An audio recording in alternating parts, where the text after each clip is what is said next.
The Bethesda Big Train fell in the first game of the semifinal yesterday to the Southern Maryland Senators by a score of 7-6, an absolute heartbreaker for the home team. Yeah, the Big Train were leading 6-3 at the end of 8. Tyler Brashear came out for his third inning of work. He hit 2 batters. They brought in Owen Stewart with 2 outs in the ninth. Walk, single, and an error by the center fielder Peltier allowed 4 runs to cross in. Just like that, the blink of an eye, the Big Train lost game 1. That's the first time they've lost game 1 of a playoff series since 2022. And there's really no other way around it. Like, that's a devastating loss. But the key this game, you cannot let it roll over into game 2. I think a fast start is key for the Big Train in game number 2. They're the visiting team hitting second today, even though the game is at Povich. They have to jump on Southern Maryland early. They have to come out with the intensity because their backs are against the walls. This is an elimination game. The Big Train have played in plenty over the years, given their propensity to make deep runs in the playoffs, but they've been solid in those games. They're 17-8 in elimination games. The Caribbean League's been around for 19 years, and they've won the title 11 times. That doesn't happen by accident.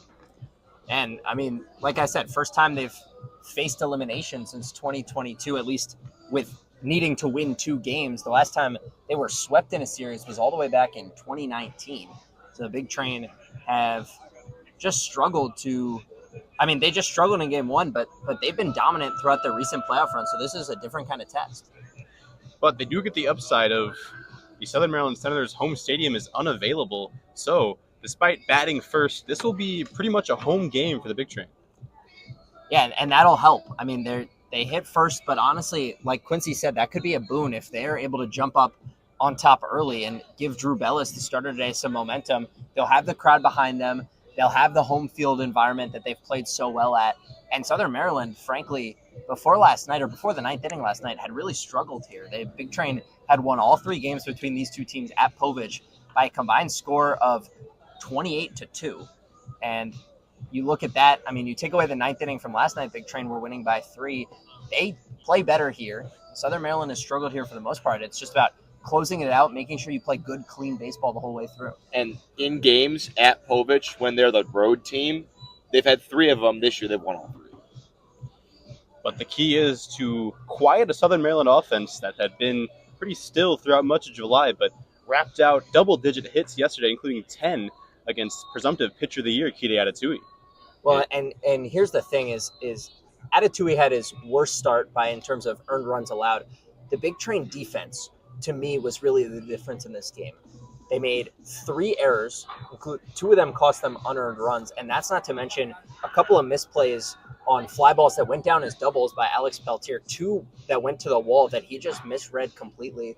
You make those plays, you make a couple of the errors, pretty routine plays, suddenly you're looking at 3 or 4 runs different. The Big Train are the best defensive team in the league, and they didn't show it yesterday. Made 3 errors. The Senators made none, and that ended up being the difference, I think, more than the pitching in terms of how to quiet this offense. And Southern Maryland's a team, they put the ball in play.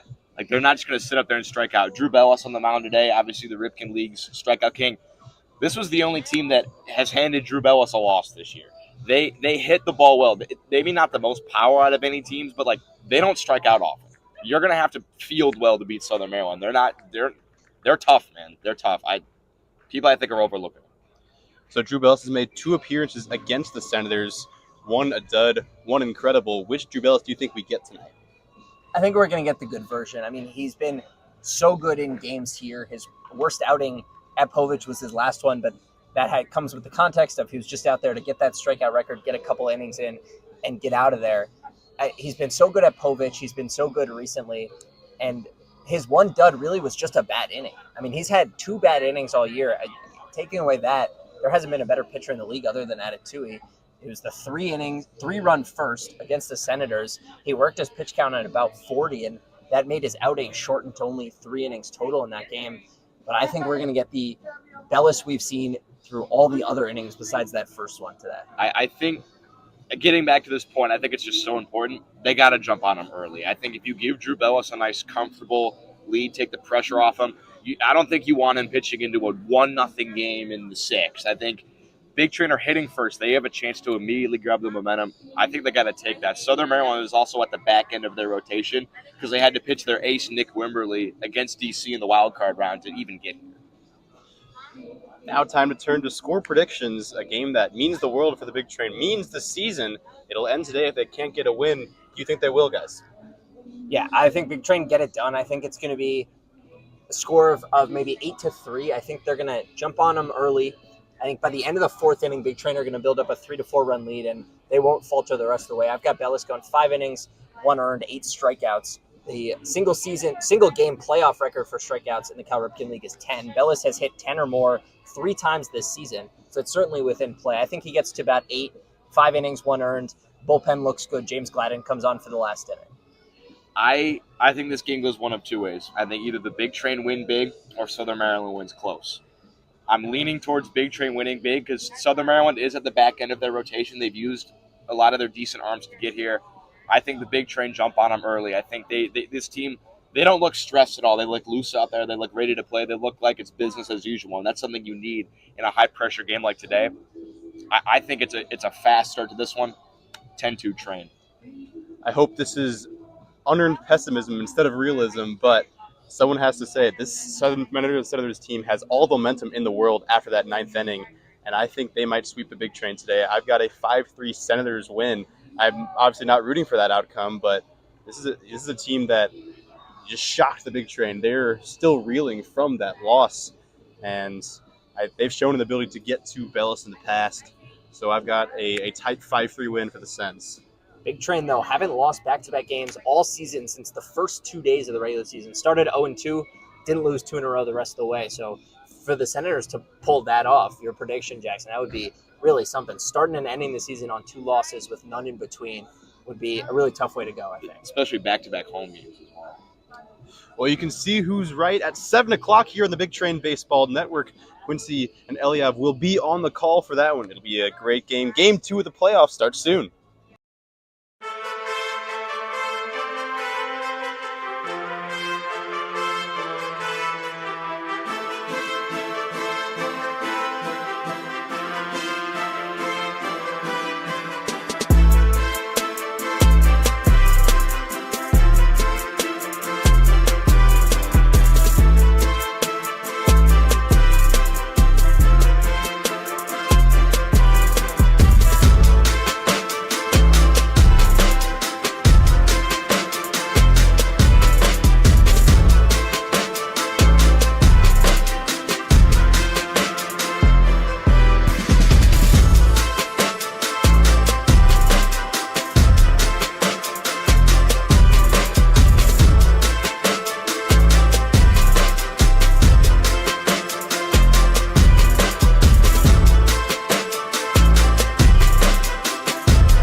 The Cal Ripken Collegiate League has been around for 19 years, and in those years, the championship has gone to Bethesda 11 times.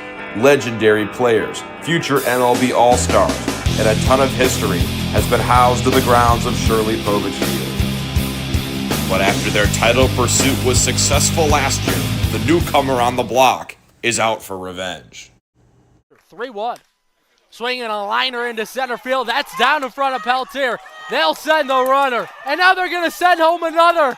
Senators score all of them. They clear the bases. Southern Maryland's in front 7-6. Corbin swings and breaks his bat. Back to Mitchell he goes. Runs over to first base and ends this ball game. The Southern Maryland Senators, a magical comeback in the 9th. And they have won Game 1 of the 2025 semifinal. With last year's title defeat on their mind, the Southern Maryland Senators scored 4 in the 9th with 2 outs to take Game 1 7-6. But Bethesda is the last team to go away without a fight. With their backs to the wall, facing elimination, the Cal Ripken Strikeout King takes the hill. Drew Bellis toes the rubber tonight, trying to put a stop to the Senators' filibuster, while Southern Maryland looks to deliver a knockout blow on the back-to-back champs. Senators, Big Train, Game 2 starts now.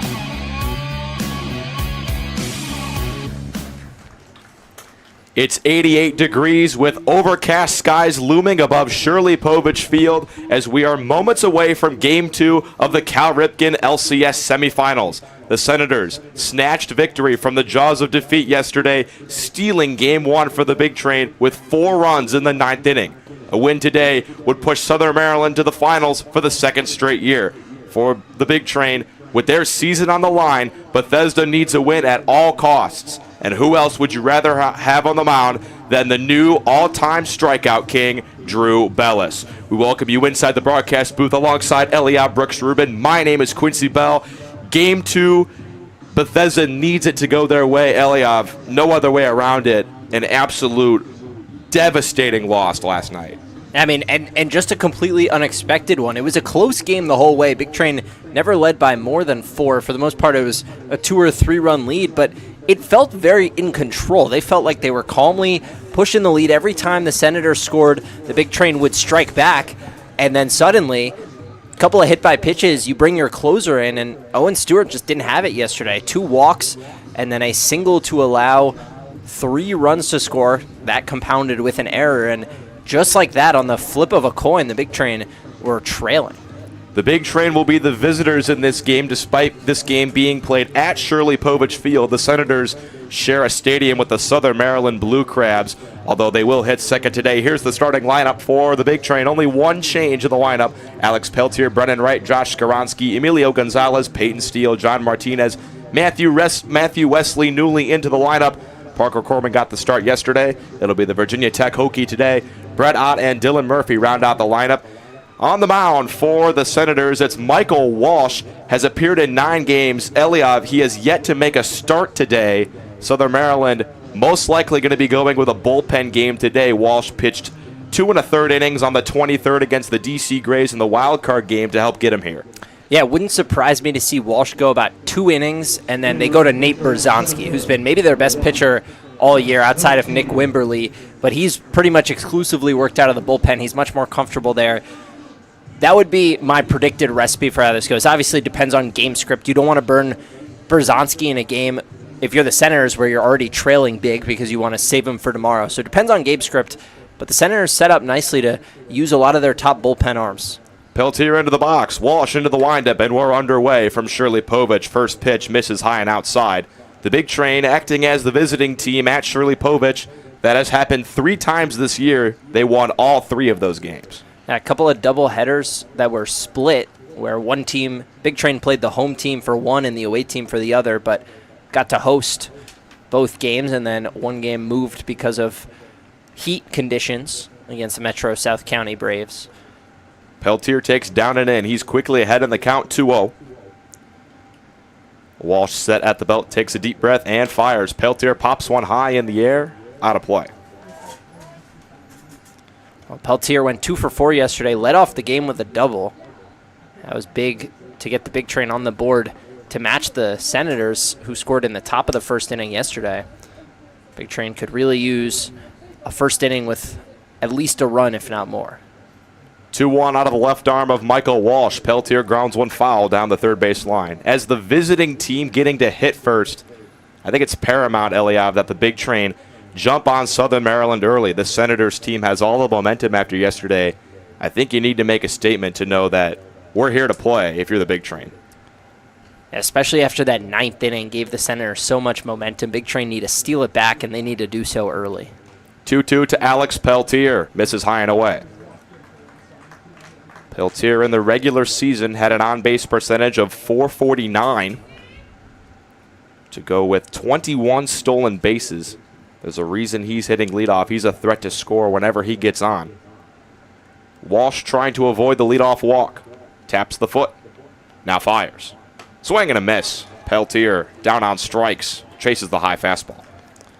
Really good pitch from Walsh. Multiple inches out of the zone, but Peltier raring to swing early, and Michael Walsh reads that and doesn't give him anything to hit. Brennan Wright now steps in. Had a great game yesterday. 3 hits, all of them singles. Had an RBI with a sac fly, also stole a base. Hitting out of the 2-hole. He is an on-base machine. Takes high. That's right. Been on base in all 34 games he's played, regular and postseason.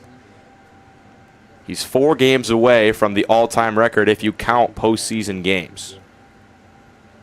And Big Train need 4 wins to win this title, so should they sweep the rest of the way, obviously a tall task, Brennan Wright would have at least the opportunity to tie that all-time record. And of the 34 games he's played, he's gotten hits in 26 of them. So he's not just a guy that's up there to walk. 1-1. Wright takes up and in. He's also, though, gotten walks in 26 of them. And that's contributed to 18 consecutive games, including yesterday's, where he's been on in 2 or more plate appearances. So he's not just a 250, 300 on base guy who gets on once a day and calls it a day. He is consistently producing out of that 2 slot. 2-1. Wright fouls it straight back. Walsh does not have a ton of velocity, but a ton of vertical break on the fastball. It tails down and away to lefties. Only 84 miles an hour, but he knows where to locate it. 2-2 on Brennan Wright. Kicking the fire. Wright takes up and in. Back-to-back full counts. It's good patience shown by the Big Train. Early in this game, we talked about wanting to score early and often, but often that comes with at-bats that you're just a little amped up for. Payoff. Called strike 3. Home plate umpire Darren Schuberg rings up Brennan Wright. That pitch looked pretty significantly off the plate. Brennan Wright looked stunned with that call, and he's got an argument. That pitch was 1.5 inches off the zone of our track man. A tough break for the Big Train early. Back-to-back strikeouts. It's up to Josh Skaronski to extend this first inning. After June 24th, Josh Skaronski hit .388 with 11 extra base hits and 4 home runs to round out his regular season. The junior out of Fredericksburg, Maryland, has been absolutely hammering the ball in the second half. Takes down and away. He was hitting the ball hard in the first half, just had some tough batted ball luck, wasn't working as many walks, and then he got to that June 24th mark. That was 13 games into the season, really got comfortable, went 3 for 5, and that sparked him, and he has not slowed down the rest of the way. 1-1, Skaronski pops one foul. A .541 slug, 4 home runs, 6 doubles, and 3 triples for the junior out of Winthrop. But Walsh, 1 strike away from striking out the side in order. Comes set and taps the foot. 1-2 to Skaronski. Misses just outside. And that was in a similar spot to the pitch Brennan Wright got rung up on.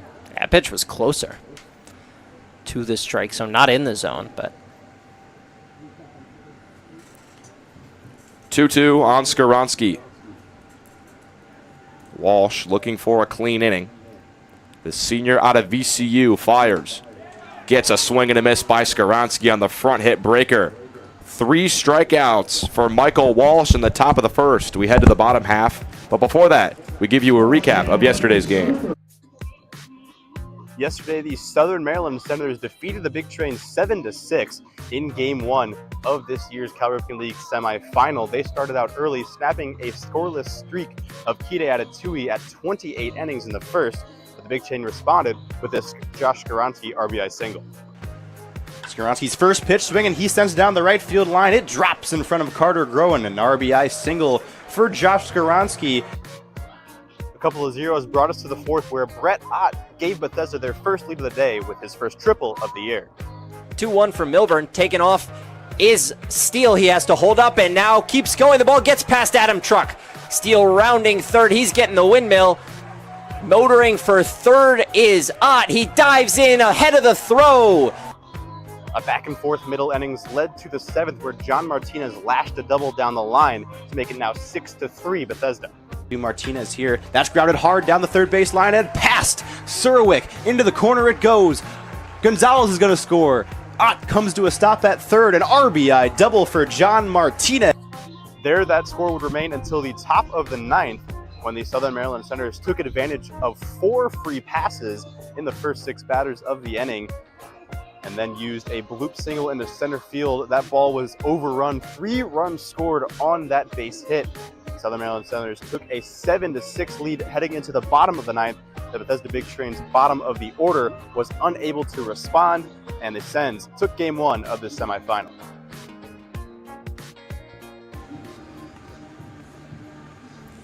After setting a new single-season strikeout record, Drew Bellis is out for his first postseason start. The sophomore from Avon Lake, Ohio, went 5-1 this year with a 2.84 ERA. And here's the lineup he will deal with for the Southern Maryland Senators. It's Nick Flores, Adam Truck, Logan Tribble, and Steven Krause as the top 4. That's the power part of their lineup. That top 4 has been stapled at the top for the entire year. Danny Surowick, Chet Bowling, Jax Nichols, the hero from last night, followed by Jack Gagin and Cale Vincent. Flores into the box to lead things off against Drew Bellis. First pitch from the UCF Knight, misses high. Flores doubled twice off of Kide Atatui. He allowed 1 double the entire regular season. In 33 games, Nick Flores hit .301 for the Senators and takes another fastball high. Against the Big Train this year, regular season and postseason, he's 7 for 16 with 3 doubles. He has been a thorn in the side of Bethesda. 2-0 from Drew Bellis. Fastball this time located at the top of the zone. That's a really good pitch. Bellis didn't finish on his first 2 fastballs, left them high. This time yanks it down just enough to tuck it under the elbows of Nick Flores. 2-1 to the Southern Maryland shortstop. Popped high in the air down the right field line, but it'll get out of play. There's that tight slider. Drew Bellis is going to come at you with a 4-pitch mix. It's going to be a fastball 88 to 90. It's going to play at the top of the zone. He will throw a devastating curveball that he likes to use at the top. 2-2, there's the curveball. Flores gets the bat to it, high in the air towards right field. And Peyton Steele makes the catch for the first out. So that curveball is going to play a lot at the top of the zone, and then very occasionally, or not very occasionally, sometimes he'll drop it below the zone and get a flail and a miss. Slider profiles almost as a cutter. Not a lot of movement, but it's quite sharp when it does break late, and he throws that a lot in the zone. That's a primary early count pitch for him, and then the changeup from Bellis is the clear 4th best pitch, but he uses it to great effectiveness against right-handed hitters. Adam Truck takes a curveball low that time from Bellis. Truck was scorching hot to start the year. In the month of June, he hit .375, but in July, just .250. Kind of a tale of 2 seasons for him. Takes a fastball on the low outside corner for a strike. Yeah, in his first 14 games, Truck had 9 multi-hit appearances. In his last 19, just 3, and the average dropped 100 points from an unreal 429 to a still very good 333 over those last 19 games. He got a fastball right down the middle, but just late on it, popped it foul. 1-2, Drew Bellis set. Out of the windup, fires. Called, strike 3, Truck down looking. Drew Bellis has his first strikeout of the postseason. Truck was looking off speed. You can tell he was hunting that curveball. Bellis goes fastball outside corner. He can't put it in a better spot than that. And gets his first put away, or first strikeout with the backwards variety. 2 up, 2 down, and Logan Tribble steps in. He has been the Cal Ripken League's best postseason hitter this year. First pitch from Bellis, misses outside. Against the Grays in the wild card game, went 3 for 4 with a double. That double was a walk-off double to send Southern Maryland into the semifinals. And then yesterday, a 3 for 5 day against Bethesda. He's 6 for 9, and he's ahead in the count 2-0 on Bellis. And he just 3 singles, created a run with some advantageous first-inning base running, gets picked off intentionally, allows Flores to come around and score. That was key to the Senators jumping out early. 2-0 from Bellis. Locates the curveball for a strike. Bellis has been a little wild on the early parts of counts, but has fallen behind 2-0 twice and thrown the 3rd pitch for a strike both times. 2-1. Gets the fastball down and in for a strike. Now the count's 2-2. And that's maybe the clearest indication of how good Bellis' stuff is. That's a fastball clearly over the plate, and Tribble is twisting away. He thinks that's a slider or curveball that's ducking in to hit him. Bellis just locates perfectly. 2-2. Missed with the curveball just low. The count runs full. Just 13 pitches so far in the inning for Bellis. 1 strike away from a 1-2-3 frame. Out of the windup for the payoff. Up the middle and through for a base hit. Logan Tribble has his 7th hit of the postseason in 10 at-bats. Straight up the gut at 95 miles an hour. There's no slowing down this guy. I mean, if anyone is going to compete with league MVP Emilio Gonzalez, it's Skoronsky and it's that guy, Logan Tribble, who finished 2nd in the league in average, finished 5th in OPS, 3rd in slugging with 8 doubles and a homer. And he is playing his best baseball at the most important time of year. Steven Krause steps in, chops one foul on the first pitch. Krause hasn't struck out since the 16th of July. 24 straight plate appearances without a K, but Bellis strikes out batters better than anyone in league history. And this is an at-bat here with 2 outs. You'd like to see the ball at least put in play with Tribble on first if you're a Southern Maryland fan. Swing and a miss. Bellis ramps up the high fastball at 90 miles an hour, and Krause quickly behind 0-2. Here's the thing about Krause. Hasn't struck out in a while, but hitting just .214 in the month of July, so the Ks are down, but the overall average in offense is also down from this big lefty first baseman. He went 1 for 4 in both playoff games. There goes the runner. Throw down by Murphy. Not in time. Tribble steals second. That's his first stolen base of the postseason. He had 15 stolen bases in the regular season, and now a base hit from Krause would almost surely give Southern Maryland the lead. 1-2, Bellis still looking for the K. Cubs set at the belt, looks back Tribble. Now fires. Popped up in the air towards deep left. Ott ranges back. He's under it and makes the catch. No damage after the 2-out single. We head to the top of the second. 0-0. It was a thrilling day in Cal Ripken League baseball. 2 semifinal games decided by 1 run apiece. This one, though, tied for the longest game in Cal Ripken League play this year. 12 innings it took for the Aces to separate themselves from the Crop Dusters. They won 8-7. It started out a flurry of runs. The 2 teams were tied at 6 after just a couple innings, but then the relievers for both sides settled into the ballgame. Into the 12th, the game was still tied at 7. And then in the top of the 12th, the Crop Dusters put up 2 runs on a Jimmy Kirk single. But then in the bottom half, the Aces responded with 3. Ernie Echeverria hit a walk-off knock to left field to send the Aces to a 1-0 lead in the series.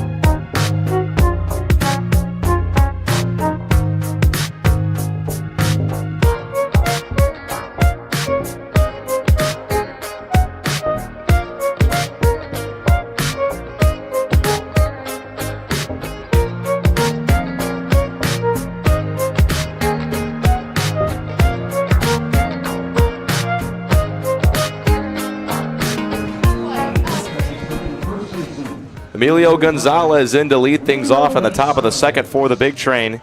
He is the first ever Triple Crown winner in Cal Ripken Senior Collegiate Baseball League history. 418 the average, 5 home runs, and 33 RBI, or 41 RBI. I read the wrong thing, I'm sorry. Fouls off the first pitch.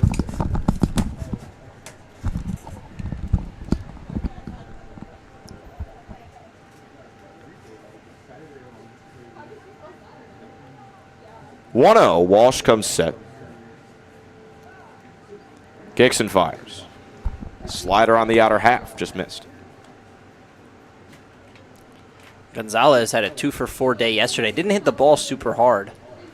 but able to produce nonetheless, drew a walk as well. 1-1. Chops one right off the plate. He's ahead of the breaking ball. Walsh trying to start him with the slow stuff. On top of Gonzalez winning the Triple Crown, he also finished 5th all-time in single-season average and tied for 7th all-time in single-season RBI. So this is a historic season in a number of ways. 1-2. Swing and a miss. Oh, he just tipped it. And I guess he didn't. Dan Schuberg has rung him up. That's 4 straight strikeouts to start the game for Walsh. And Gonzalez is still pleading his case, and now everyone's going to come in.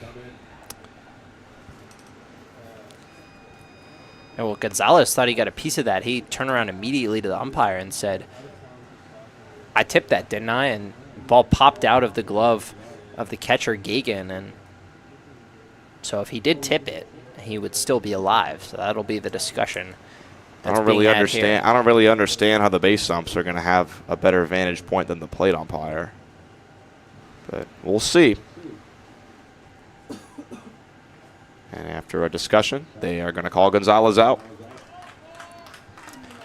4 straight strikeouts to start the game for Michael Walsh.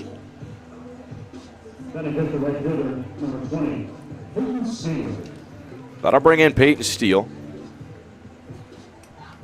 Out of the University of Alabama. Hit .281 this year with 2 home runs. Went 0 for 4 and got hit by a pitch yesterday in game 1. Takes a fastball just low for ball 1. That 0 for 4 day ended his 7-game hit streak, which was the longest of his season by far. 1-0. Check swing. A full swing in the eyes of our plate umpire, Darren Schuberg. 1-1 the count on Steele. Every single big train batter that Walsh has faced. Down via the K. Steele looking to buck that trend. He grounds one up the middle.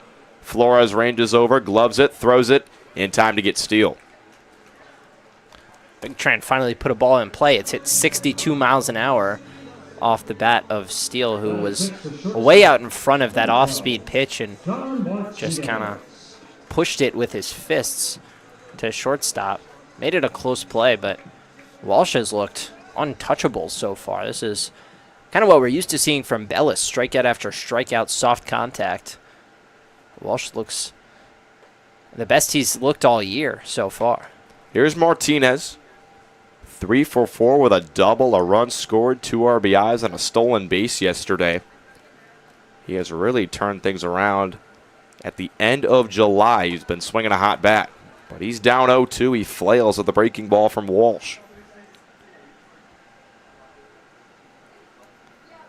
0-2, and Walsh on the verge of his 5th strikeout through just 2 innings.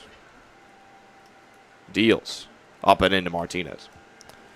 He's doing a great job mixing pitches between that fastball, which is not coming in super hard at just 84 to 86 miles an hour, and this devastating curveball that's diving away from hitters. 1-2, Martinez pops one high in the air, shallow right. Coming in is the right fielder, Serwick, to make the catch. 6 up, 6 down for the big train as we head to the bottom of the 2nd.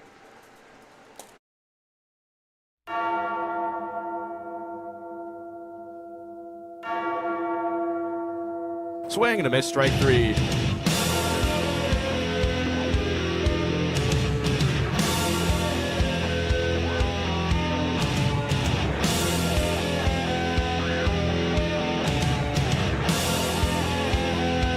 Another swing and a miss.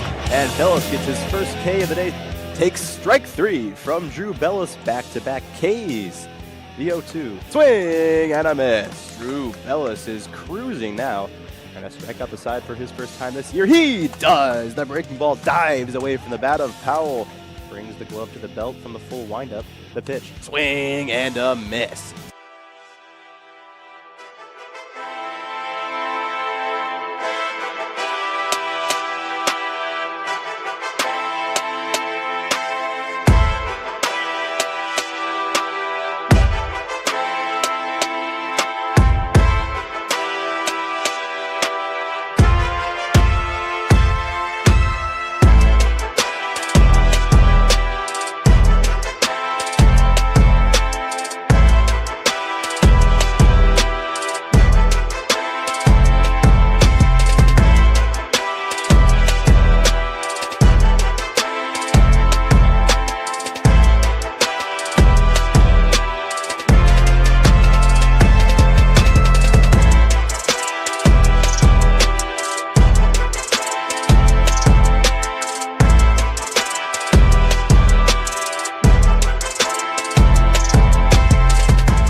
Danny Surowick will lead things off against Drew Bellis in the bottom half of the second. Surowick, an infielder by trade, but playing right field today. The sophomore out of Boston College has been on base 6 times in 9 postseason plate appearances, has drawn multiple walks in both of Southern Maryland's postseason games. Drew Bellis starts him off with a slider up in the zone for strike 1. That's a great pitch from Bellis. Just locating at the top of the zone with a pitch that does not look like it's going to make it there. 0-1, fastball, swing and a miss. Surowick late on it, and he's quickly behind 0-2. Surowick just 1 strikeout in those 2 postseason games, but struck out a lot in the regular season with 25 Ks. Bellis winds and fires. Misses with the slider away. 3 consecutive sliders from Bellis. Only one of them in the zone, but he's put them high, low, and now away. See if he goes to a fastball on the inside. 1-2. He does. It's grounded sharply past Gonzalez at first. Surowick is on with either a hit or an error. It depends on what the scorers say. I think that's a hit. That ball was hit pretty hard. And they do give him the hit. That's the second hit of the day for Southern Maryland. Well, Bellis just missed his spot. He was trying to go, I think, in on the hands. Instead leaves it low and a little farther out over the plate. And now a guy who can really make an impact for the Senators, Chet Bowling, disappeared for 3 weeks. He was off the roster with an injury. He had a lower body injury, but came back with all 10 toes intact. And he's made a bigger splash since returning than if he was driving a red Corvette and singing Viva Las Vegas. He had a 2-for-3 day to come back and then doubled and scored in a 3-2 first-round game before getting just 1 at-bat yesterday. He was a pinch hitter yesterday. He made the last out of the 8th inning. But he hit .317 with an OPS of .847 across 17 contests before going down with an injury. He can catch, he can DH, and which is what he's doing today, and he gives them a little more length in the lineup. Yesterday, Carter Groen was hitting 6th, and for as good as Groen was last year, he hit just 165 this season. Bowling just gives them more options offensively. Bowling also went deep against Trevor Orth the first time these two played in Waldorf, Maryland. Curveball from Bellis. Up in the zone, but called a strike. 0-2, Bowling's quickly behind the UCF lefty.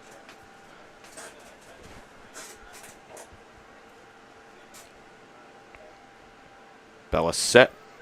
Surowick leads off of first. Now Bellis throws a 3rd pickoff attempt over. Surowick dives back. The Big Train were really concerned with Surowick yesterday. They picked off at him 3 times when he got on for the first time. And the second time, they didn't pick off at all, and he swiped second base. 0-2, Bellis fires. Swing and a miss. Bowling too late on the fastball. Bellis has his 2nd strikeout of the game. Surowick over there on first has a stolen base in each of Southern Maryland's first 2 playoff games. He only had 7 stolen bases in 34 regular season games. Southern Maryland has shown a propensity to run. For the regular season, it was mostly the top of their lineup. Flores, Truck, and Tribble all with double digits, including Adam Truck with 22. That was good for tied for 2nd in the league.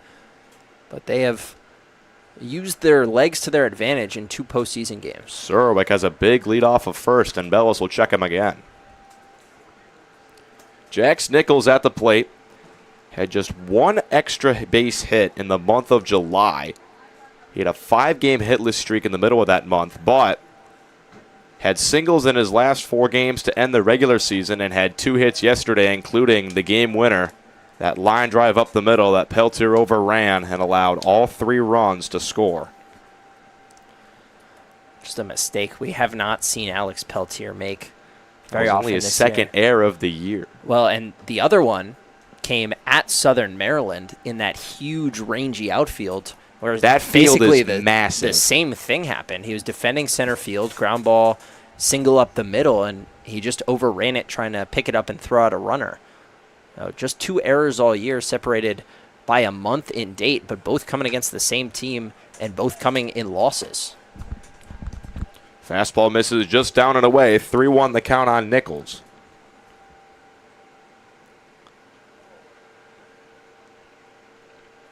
Surowick still at first. He's been getting some pretty big leads over there.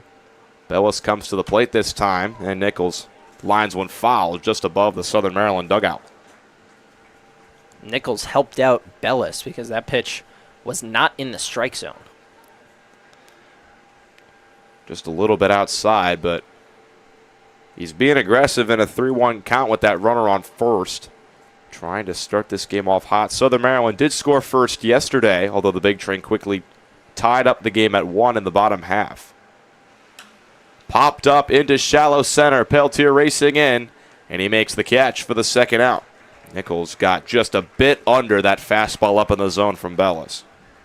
And off the bat, that looked like it may have the spin to drop in, but just floated kind of over towards Alex Peltier, who didn't even have to charge in particularly hard to make that catch. A big second out for the Big Train, and now Bellis, who has already thrown 32 pitches, can get out of it. There goes Surowick for second. Murphy's throw down is to the shortstop side and into center field. Danny Surowick has stolen a base in 3 consecutive postseason games. Well, he hasn't stolen base in 3 consecutive any games all season long. But there he goes. Jack Gagan steps in. The catcher only played 7 games in the regular season. He went 1 for 1 against the Big Train on July 10th. He is yet to play in the postseason. Bellis gives him a curveball that just misses high. He went 5 for 14 overall, but walked 8 times. The on-base percentage over 500 in his very small sample size. Runner on second, 2 out. 2-0 to Gagan. Swing and a miss.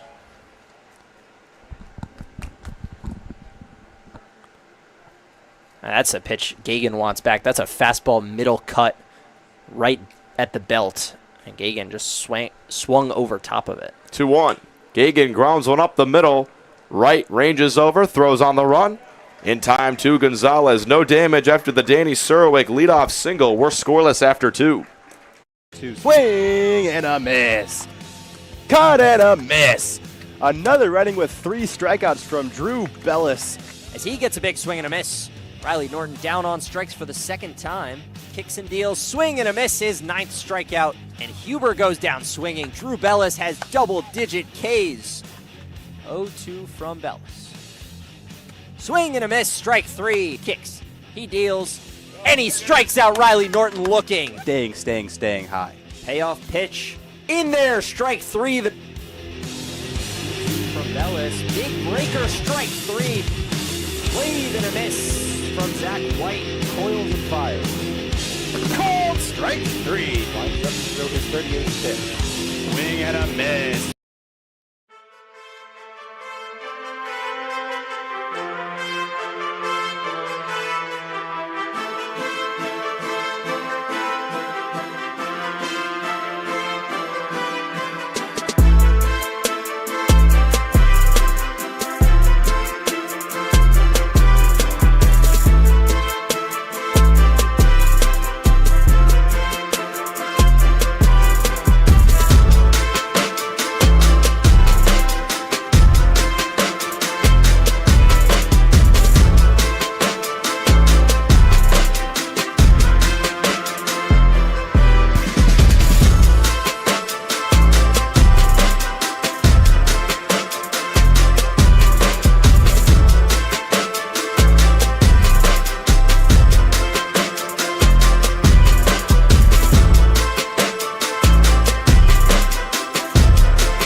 No score after 2 in Game 2 from Shirley Povich. Matthew Wesley steps in to lead things off for Bethesda, looking to spark this offense.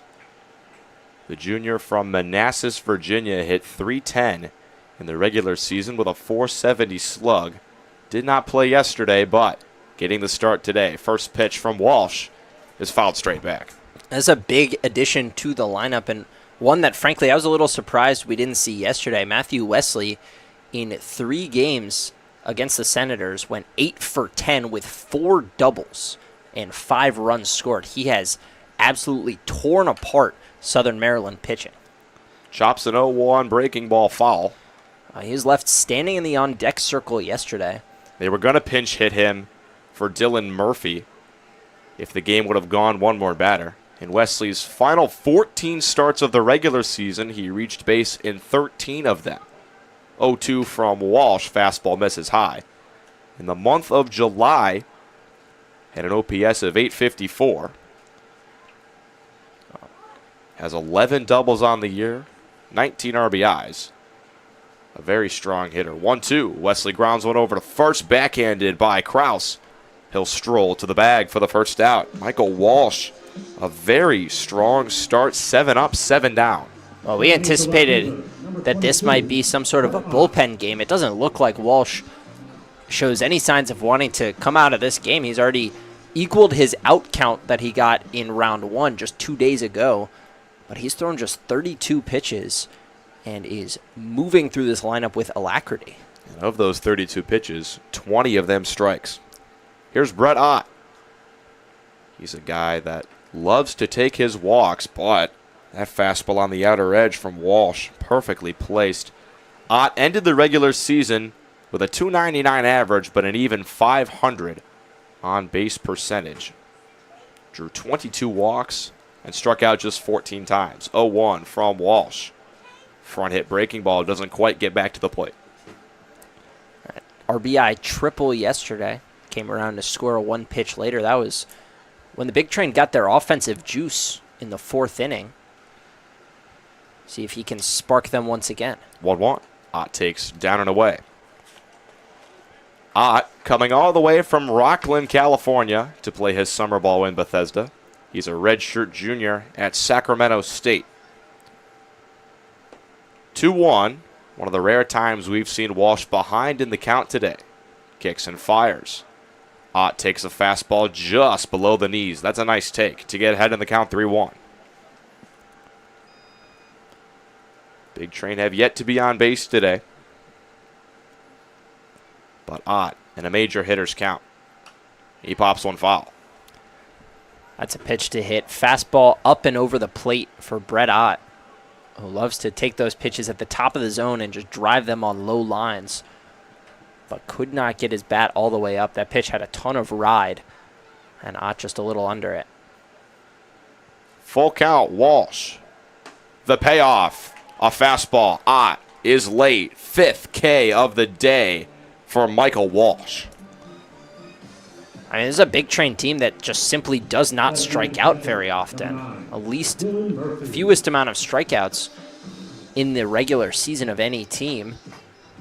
Walsh, though, did pitch twice against the Big Train, 4 innings, and struck out 6, but nothing compared to this. Here's Dylan Murphy. Takes a fastball inside.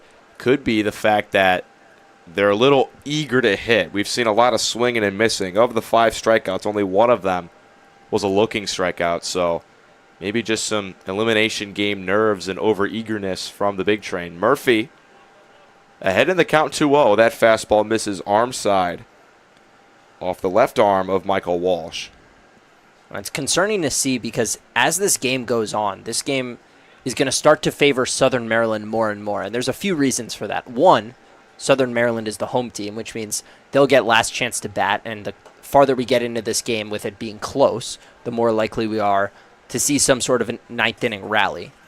Second, because Southern Maryland's second best pitcher this year, Nate Berzonski, has been unused so far in the playoffs, and he is lurking out there in the bullpen. And third, because the Big Train are the team facing elimination here, and so as the game goes on, they're the team that's going to start to feel those nerves a little more, until suddenly you look up, it's a tie game in the 7th, and the Big Train are floundering in every at-bat, just trying to do a little too much.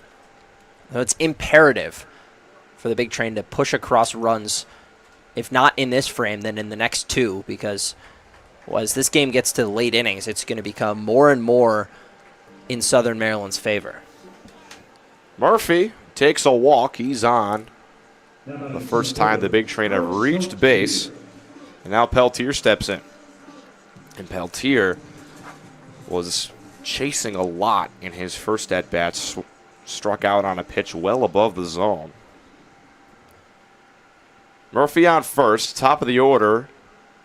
We'll see if the big train can mount a rally with 2 outs. Walsh comes to the plate. Slider out of the sidearm slot. Peltier watches it go. Walsh with that low slot can sometimes fool hitters. It's just an unusual place to throw from. Being different is always a commodity when you're a pitcher. Pick off over to first. Murphy stumbled back, but he's there in time. Caught in between. He was close enough to get back standing. Then his mind told him, oh, it's a pickoff. I have to dive back. And as a result, nearly got caught in between without his hand or his foot on the bag. 0-1 from Michael Walsh. Peltier, high fly ball, but gets out of play behind home plate.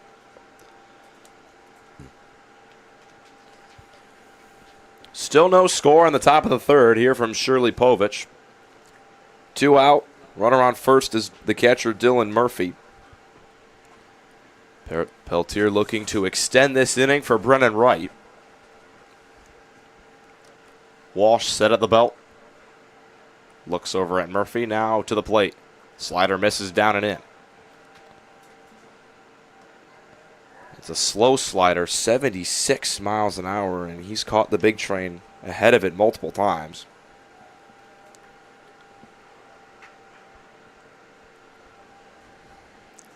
And Walsh sitting at just 45 pitches. He could be good for another inning. 1-2. Peltier grounds one over to second. Tough play, but Vincent makes the throw in time. Still no score from Shirley Povich as we head to the bottom of the third. The 1-2. Called strike 3.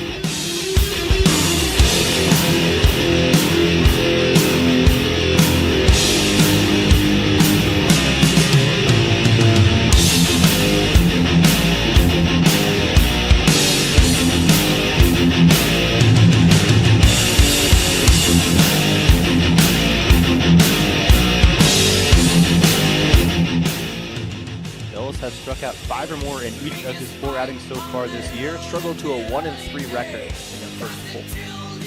And throwing waves at that filthy curveball. It gets very fast at 81 miles an hour. And that was a slider, I believe. Gets a big swing and miss now.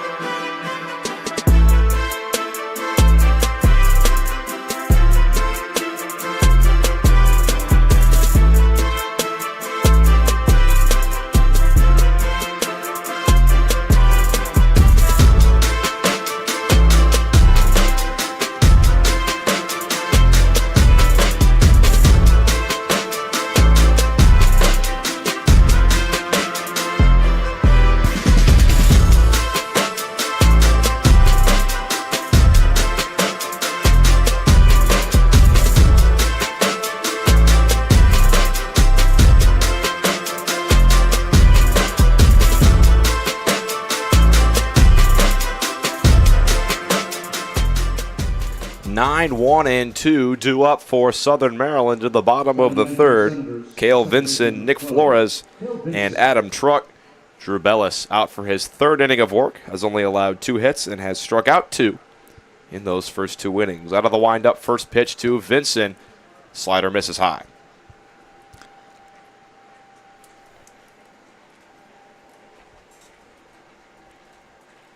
Vincent, in 21 games, hit just .239 for the Senators. In his last 5 games of the regular season, 3 of them, he had 2 hits. He went 0 for 3 in the wild card game against the DC Grays. 2-0. Bellis misses inside with the fastball, and you really don't want to walk the 9-hitter here with the top of the order looming for Southern Maryland. So Bellis, some work to do against Vincent. And he's one pitch closer, that fastball at the knees for a strike.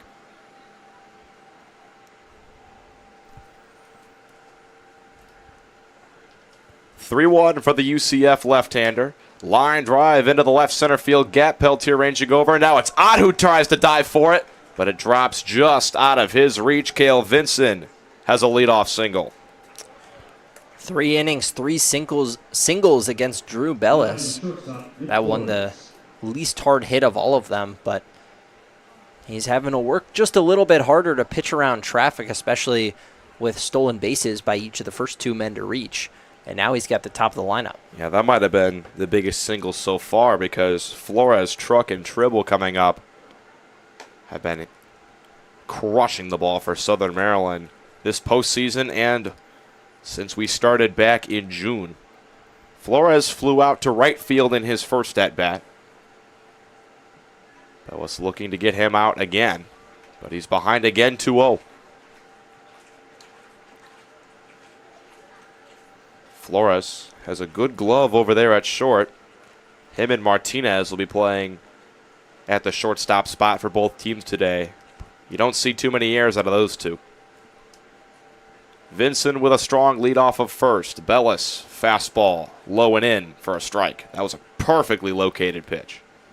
It took a little bit off, just 87 miles an hour, but it doesn't matter. When you're behind in the count like that and you can locate off the middle of the plate, you can take a mile or 2 per hour off the fastball. 2-1. There goes Vincent for second, and the ball gets away from Murphy. So Vincent has a stolen base. That's the 3rd stolen base of the game for Southern Maryland. Murphy normally pretty solid behind the plate, but Southern Maryland, they are coming out aggressive. Well, Murphy's only thrown out 1 runner all year, and this is clearly the game plan and the scouting report coming into this series is when you get on, run all over Dylan Murphy. 3-1, crushed in the air, deep out towards left center field. Ott looks up. This ball's off the wall. Vincent over to third. He will be held there. Nick Flores into second with a double. His 3rd straight double. All 3 of his hits this postseason have been doubles. And Southern Maryland in danger of striking first. A Big Train fortunate they didn't score there. Vincent had to hold because that ball was in the air a very long time, and Brett Ott tracked it as if he was going to come down with the catch, only turned around at the last second. That's good defensive work by Ott. And with nobody out and the heart of this order coming up, Southern Maryland was not going to force Vincent to go home, but now a danger zone, and this is where Drew Bellis can thrive because of his strikeout stuff, but he really has to bear down. First pitch to Truck, fastball misses high. The corners are playing in, Wesley was playing in, and now he's moved back. Gonzalez playing just behind the cut of the grass. Big Train electing not to bring everyone in. They don't want a cheap hit to get through. Truck takes a fastball on the outer edge for a strike. Truck struck out looking in his first at-bat. And I'm sure Bellis would love to get a K here with 2 runners looming in scoring position and nobody out. The lefty comes set, takes a deep breath. Now fires. Truck loops one into shallow right, coming in as steal. It drops in front of him for a base hit. Vincent scores from third, and for the 2nd straight game, Southern Maryland is on the board first. Dinkin and Duncan is what they did yesterday. The double obviously was smoked, but Kill Vincent a little bloop single. Now Adam Truck a little bloop single. And Drew Bellis has to be frustrated out there. He's making his pitches. That was an 83-mile-an-hour backdoor slider right on the outside corner. And Truck just able to, or front door slider, I guess, to the lefty. And Truck just able to muscle it over the head of Gonzalez and in front of Peyton Steele. Logan Tribble now steps in. He's 7 for 10 in the postseason after a single in his first at-bat. But Bellis starts him off with a curveball below the zone, and Tribble, a big swing and a miss. He was thinking fastball. Tribble just 7 for 10, but just the 1 RBI so far in the postseason. It was a big one, though. A walk-off double in the bottom of the 9th of their first-round game against the DC Grays. 0-1, another breaking ball. Bellis gets this one at the top of the zone for a strike. 0-2 on Tribble. And you'd really like to see a strikeout here because, one, this is one of the most dangerous hitters in the league right now, and two, you set up a potential inning-ending double play for the next batter. 0-2 from Drew Bellis. Runner off for second, and Tribble hits one right where Brennan Wright would have been. The 6th hit for Southern Maryland gets them another run home. It's 2-0. 4 straight hits to start the 3rd for the Senators. And again, just hit them where they ain't, find a way. That ball was a good 7 or 8 inches off of the plate. Logan Tribble, with the hit and run on, just pokes it through the right side. 61 miles an hour off the bat. And this inning has gone from bad to worse for the Big Train. Still nobody out. Here's Steven Krause. Takes a fastball down and away. 4 hits. Only one of them really hit hard. Off the bat of the Senators, they've been dinking and dunking Drew Bellis. Something that they did the first time they saw him in Waldorf. Off for second is Tribble. Murphy fakes the throw down, and he'll let him have it. 4th stolen base of the game for the Senators.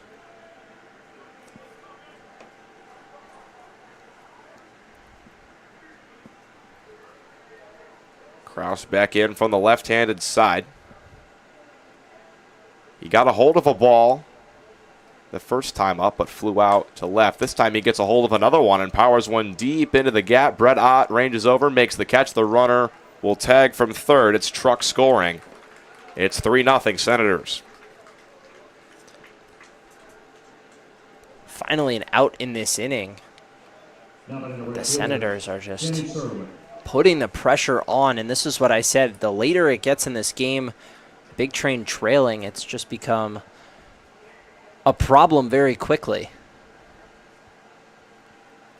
So now Danny Surwick steps in. He singled his first time up in the 2nd to lead things off in that inning. He was stranded on second after stealing second. Bellis starts him off with a curveball. Surwick watches it go for a strike. One of the problems has been Bellis just hasn't had the strikeout stuff we've usually seen from him. Just 2 strikeouts so far in 2.1 innings, and these guys aren't hitting it hard, but pitches that in the regular season Bellis is getting swings and misses on for strike 3 are now being tapped and just finding grass. And this is a disciplined team. They know how to make their takes, and they know how to get on base. There's a reason they started the year 9-1 and looked like the best team in the league. Surwick takes a slider down and away. Not a bad 0-2 pitch from Bellis. A very good one.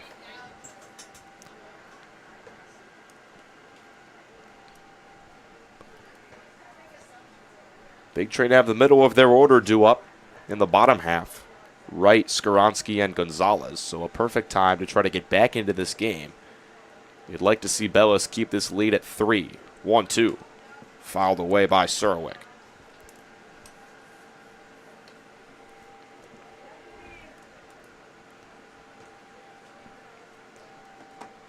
Bellis, you're right, Ilyav, only 2 strikeouts so far. Which for Drew Bellis, if he doesn't have the strikeout stuff working, that's really his MO as a pitcher. It's been a little bit difficult for him to get outs when he's not striking everyone out. 1-2 off for third is Tribble, and he'll get there without a throw.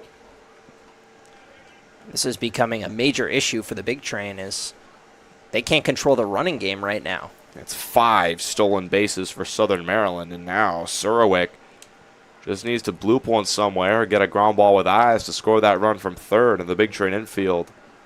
Everybody moves in. 1-2. Called strike 3. A beautiful pitch from Bellis gets Surwick looking. And a huge one, because now the defense can reset, go back, and Bellis has the opportunity to keep this at 3-0. Needs a big third out here. It's up to Chet Bowling to extend this inning for Southern Maryland. He struck out swinging in his first at-bat in the 2nd. Bellis kicks and fires. Curveball misses high. 3 runs already home on 4 hits in the inning for Southern Maryland.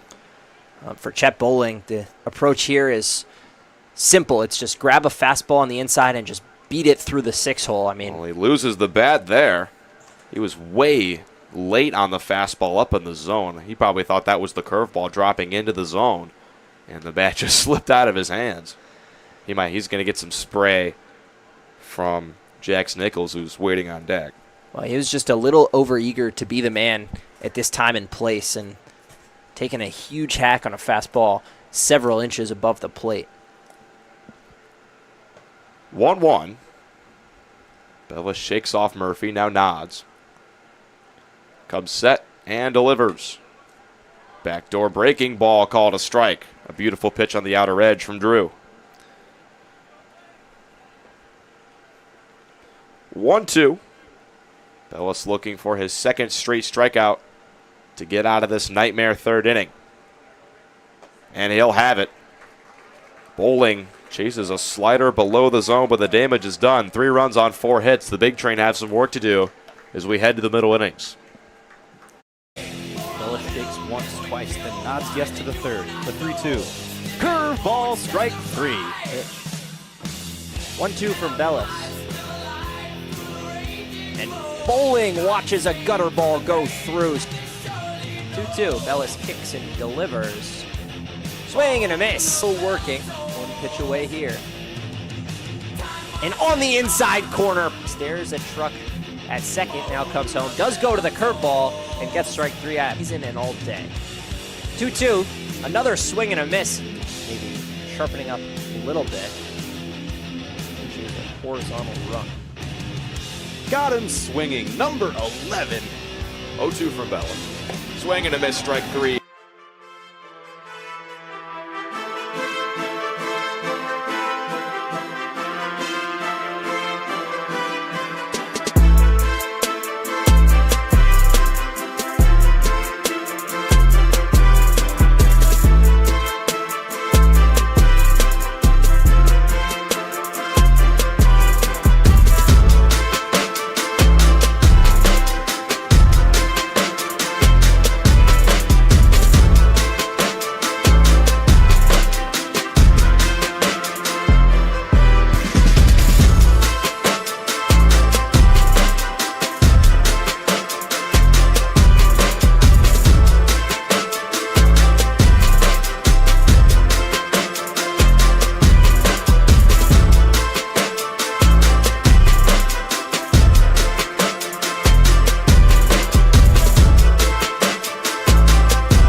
Big Train concede first 3 runs for the Southern Maryland Senators.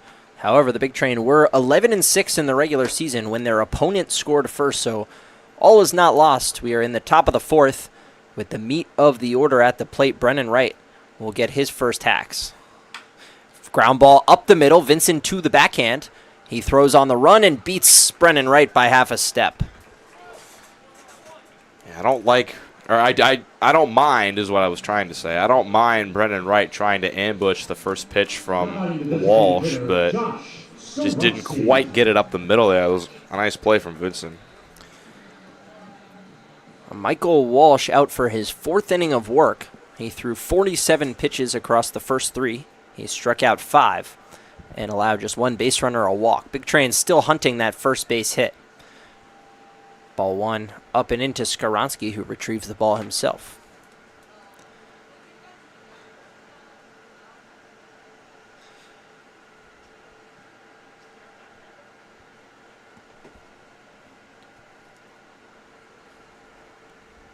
Walsh set. Delivers. And a slider for a strike right on the low outside corner. And Skaronski, I mean, if there's anyone to energize this Big Train offense with a big swing, it's him. He hits the ball hard almost every time. But right now, this offense and this crowd is just, it's dead silent here. It just feels lifeless in Shirley Povich Field. They just need one big swing, I think, to really get the momentum back. Big Train have to pick it up early. Skaronski going for that big swing, but bounces it foul.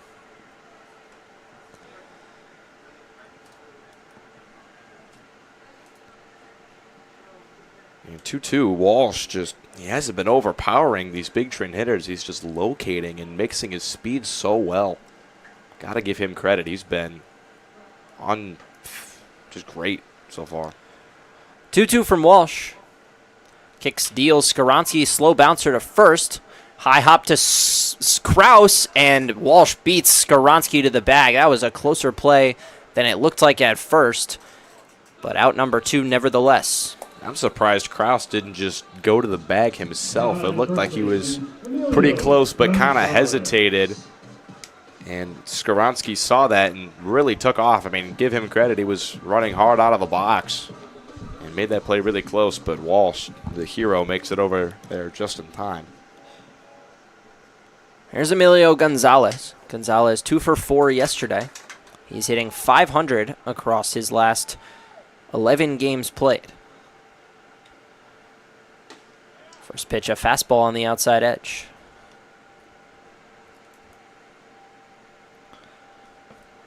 You can see on that velo ticker that's located just below the bases and above the outs on your score bug, that fastball is not coming in very hard. 84. He's topped out at 85 today, but big train hitters just have not handled it very well. And all his misses are right around the zone to where he's induced plenty of swings and misses for the big train. Although the first 4 batters of the game struck out for Bethesda. Since then, every single big train batter has put the ball in play. Gonzalez a victim of those strikeouts. 1-1. Takes outside.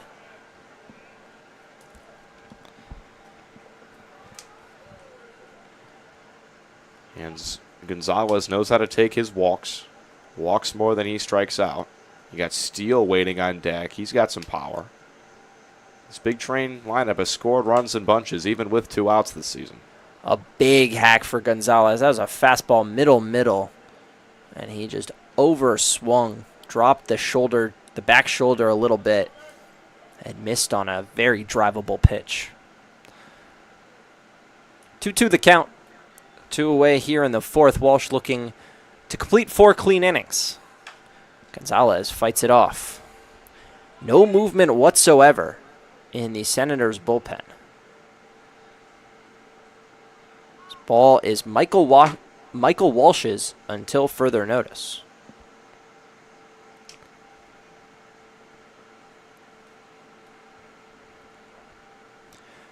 The 2-2 again.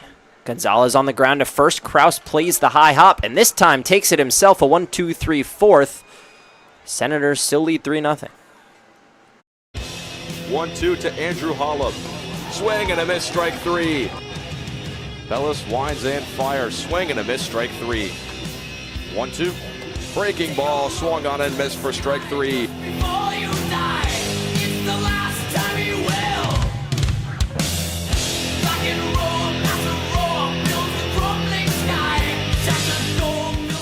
He earned the win for 5 innings of 2-run ball. 2-2 pitch.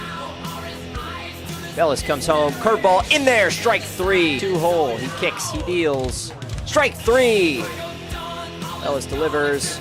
Swing and a miss. 1-2 the count. Bellis comes home. Curveball freezes Gomez.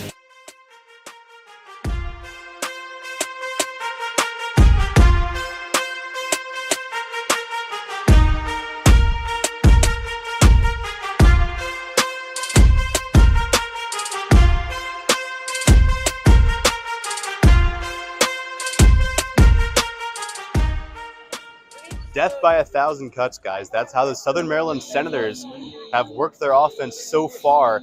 A .500 batting average on balls in play for Southern Maryland through the first game and a half of this series. Everything they're hitting is dropping. Credit to this team for doing a great job at the plate against 2 of the best pitchers in the Cal Ripken League. They have matched or bettered the previous season highs in hits allowed by Keita Atatui and Drew Bellis through these first 2 games, trying to keep things rolling on the offensive end. Back to you. Thanks, Jackson, for that timely report. Mentioned the matched or better on the hit category. Drew Bellis' season high was 6 hits allowed. That was all the way back on June 11th. He's allowed 6 today. Big Train have none yesterday. Atatui allowed 10 hits across 6 innings of 2-run ball. He had not allowed more than 4 hits in any outing all season. Senators are 19 for 38 on balls in play. A check swing won't change that. Ball 1. Yeah, they don't try to do too much at the plate. You almost never see them taking big home run swings. They've just been disciplined at the plate, not trying to do too much, hitting to the opposite field like you see there. Nichols on the ground and a 4-3 put out for out number 1. Bellis has retired the last 4 he's faced. Problem now is Big Train are in a 3-run hole. And there's no signs of life from this offense. Just 1 base runner, a Dylan Murphy walk. They've lifted only 1 ball out of the infield. John Martinez flew out to right field. Everything else has been beaten into the ground or a strikeout. First pitch to Gagan. Low on a curveball. And you'd really like to see Gagan and Vincent head back to the dugout, courtesy of Drew Bellis, because you don't want them flipping this back to the top with the runners on base. Vincent, the 9-hitter, led off that 3rd inning with a single, and if you give the top of this lineup runners on, it's just not going to go well for you. 1-1. Bellis home and in the dirt again.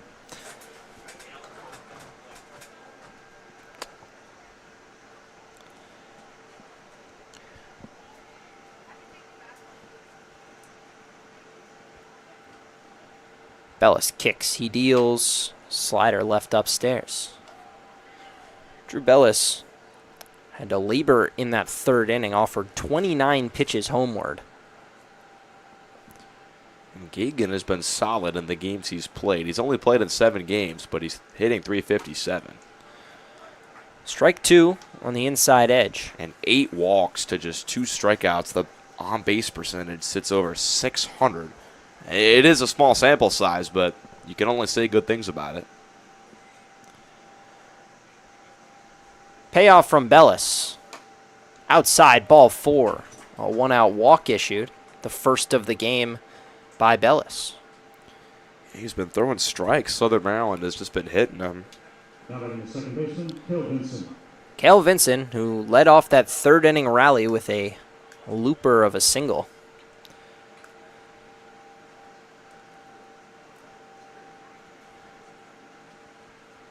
He bats now. Vincent had just 5 hits in the first 17 games he played in, but had 6 in the last 4 of the regular season. Went 0 for 3 in the round 1 game against the Grays.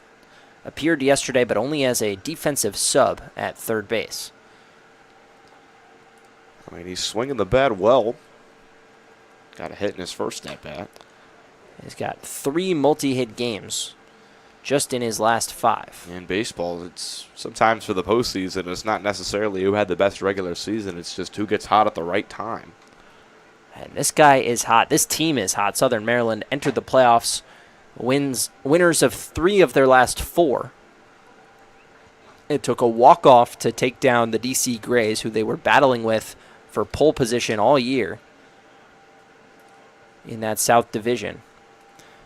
And then rallied to beat the Big Train late. But now they have the regular season champions and title favorites on the ropes, bottom of the 4th. Senators, the 4 seed in this playoff format, lead 3-0. Bellis looking to keep it right there. 0-2, spoiled by Vincent. Vincent struck out just 11 times in his 21 regular season games. Did strike out twice in his first playoff start, but a tough guy to get the 3rd strike on. It's tough to strike anyone on this Southern Maryland team out. They're like the perfect team to go against Drew Bellis. 0-2. Well, Bellis struggled against them the first time these teams met up. Went 3 innings, allowed 3 runs, all in the first. Second time, though, he got the better. Struck out 11 in 4 2/3 scoreless ball. Had the Senators' number there, but Senators have him today. That's a curveball, strike 3. Drew Bellis picks up his 5th strikeout and 3rd of his last 4 outs. He's starting to find that swing and miss or that K-looking stuff. Yeah, he tunnels the fastball very well with the curveball. Vincent, I mean, he didn't even think about getting the bat off his shoulders. That pitch looked like it was going to be a fastball above the zone, but that curveball with just a lot of vertical break dropped right into the zone and caught Vincent looking. 2 away in the 4th. Fly ball right field. Steele charging. Now camps under it. Out number 3, Drew Bellis with a bounce back frame to keep the score where it is. Big Train have work to do on offense. Go for the 0-2. 0-2 pitch. Swinging strike 3. 2-2. Bellis gets a swing and a miss by Edelman on the curveball again. Out of the game. 2-2. Swing and a miss. High fastball. Saints kicks. Fires to Goldhill. Inner half called. Strike 3. Payoff. Strike 3, 10 in the day. Look at the innings column. He's doing it in so much less than anybody else, and he's 1K closer. Here's the 0-2 to Colligan. Swing and a miss. Drew Bellis has tied the Cal Ripken League strikeout record with that punch out of E.J. Hankerson.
Michael Walsh has been simply unbelievable today.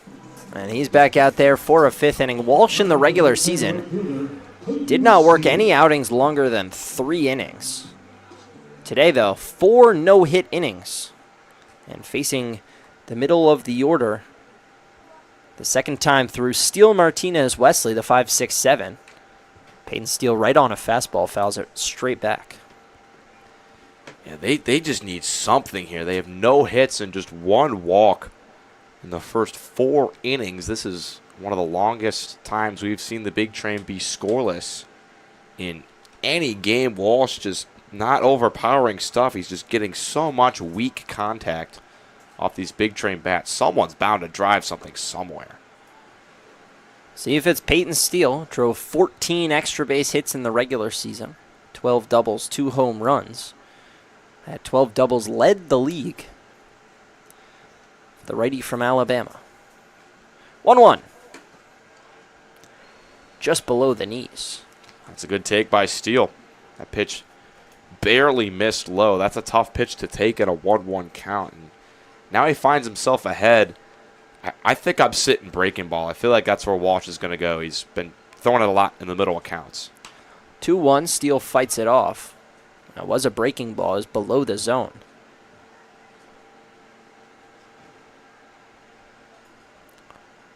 Yeah, 2-2. Just got to protect and try to poke something somewhere.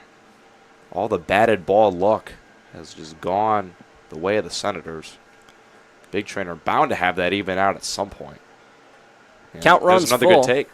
That's a very good take. That's a curveball with a ton of break. Looked like it was going to sit right in the middle of the zone. Ended up near Steele's back foot. Big payoff pitch. Big Train trying to put the leadoff runner on for the first time today. And they do. Peyton Steele works a walk. Second walk issued by Michael Walsh. This game has the feeling that this is the inning the Big Train have to do something. Because like you said, Eliav, Walsh is not known to work deep into games. He's already in his 5th inning of work, and you have that. You kind of know Berzonski's going to come out of that bullpen at some point. This is the second time everybody's seeing him. He got the leadoff runner on. You'd like to get at least 1 or 2 back here. Martinez takes low. And he's losing a little bit of control. Walked steal, misses to Martinez. If I'm Sal Colangelo, I'm telling my hitters, be patient up there. Make him work. Make him come to you. Don't give him any outs by swinging at bad pitches. 1-0. Martinez on the ground, sharply backhand by Flores, throw to Vincent, and he dropped it. That's a break. And they're calling him safe. That's a huge break. Southern Maryland, a great defense. It cannot be overstated how big of a break that is. That could have been an easy double play. Oh. And that's a big call, too, because there's a very real argument to make that that's on the transfer. I don't think so. And this isn't, I'm trying not to be biased here. I don't think, it looked like he dropped it before he had a throw opportunity. It's close. And I don't know if this could be Gagan trying to give his manager some time to see if he wants to come out here or just to settle his guy down. It was bang, bang. I don't think I really saw him make an attempt to go towards second. Well, big error. Big Train still without a hit, but 2 runners on and nobody out for Matthew Wesley, who doubled 11 times in the regular season and has had the Senators' number this year. This is a big spot. You said it, Quincy. This is the inning to get some back. Wesley, Ott, and Murphy. I wouldn't even... Wesley's not really the guy for it. I was going to say I wouldn't hate a bunt here just to try to get somebody home, but that's more... If Brett Ott was up, I would say for sure, but Wesley not really a guy known to bunt. I don't think he's bunted all year. And squares around and pops it up on the infield. That is a killer. Well, they did go to the bunt, and Wesley just couldn't get it down. That is brutal from Matthew Wesley. Fastball top of the zone. That gets under it, and Big Train give away out number 1. As much as it's impossible to overstate the importance of the error at second, that bunt not getting down may end up playing a pivotal role in this game. Especially with a contact guy like Ott up. You put runners at second and third. You feel very good about scoring 1. Ott squares to bunt. See, this is a guy that knows how to get it down, though. And I think if you have Ott show a bunt, you get Nichols active at third, a guy that's not a primary third baseman. He's normally a catcher by trade, and he's still playing pretty far back. I don't mind the bunt here because Ott is a guy that time and time again has gotten it down. 1-0. Ott squares again, takes again, and Walsh a little wild. Yeah, you're giving him a different look, too. Because he's bending down. Sometimes, because Walsh has just been unflappable today, but this is the first inning he's run into trouble, and now you got Ott up there dancing it. It can be distracting. Well, the pitching coach, Ryan Kaslavich, out for a quick chat just to make sure that Walsh feels okay. Still nobody actively throwing. A couple guys moving around out in the bullpen, but ball is Walsh's.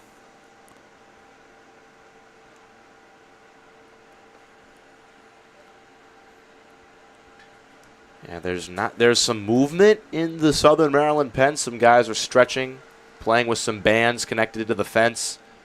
But no one from the mound is throwing. So this is the time to jump on Walsh here. Brett Ott jumped on a pitch from Milburn in the fourth yesterday, hit a triple. Would be welcome here. 2-0. Ott takes a strike. Don't mind that take. It was a good pitch, too. Fastball right on the inner edge. Even if Ott swung at that, there was nothing he was going to do with that. That was a good pitch, lefty-lefty from Walsh.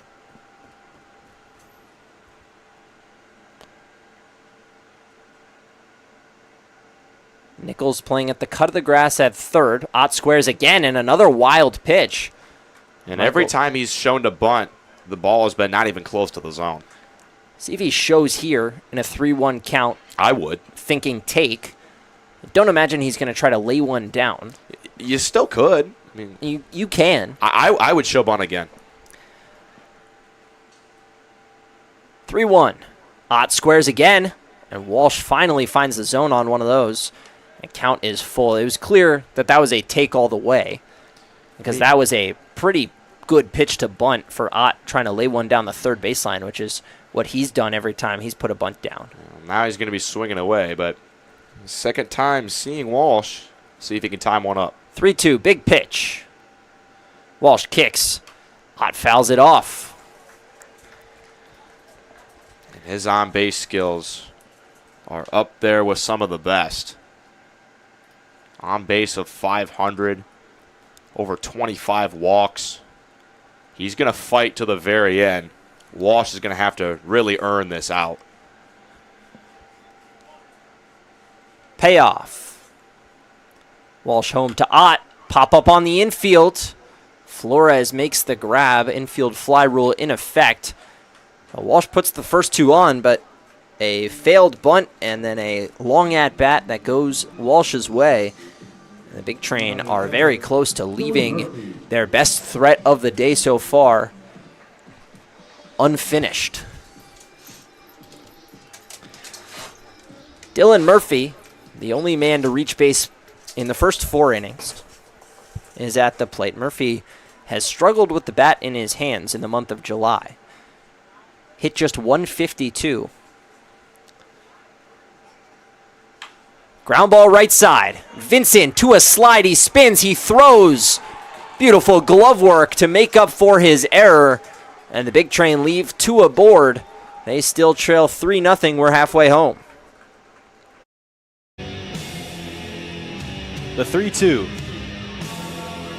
History made! Drew Bellis has struck out more batters than any pitcher in Cal Ripken League history.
Big Train have been no-hit through 5 innings. That's the most that they've been no-hit in a game this year. First 4 at Olney, all the way back on June 4th, was the previous high. New pitcher, Drew Bellis' day is done. He gives away to Michael Madigan.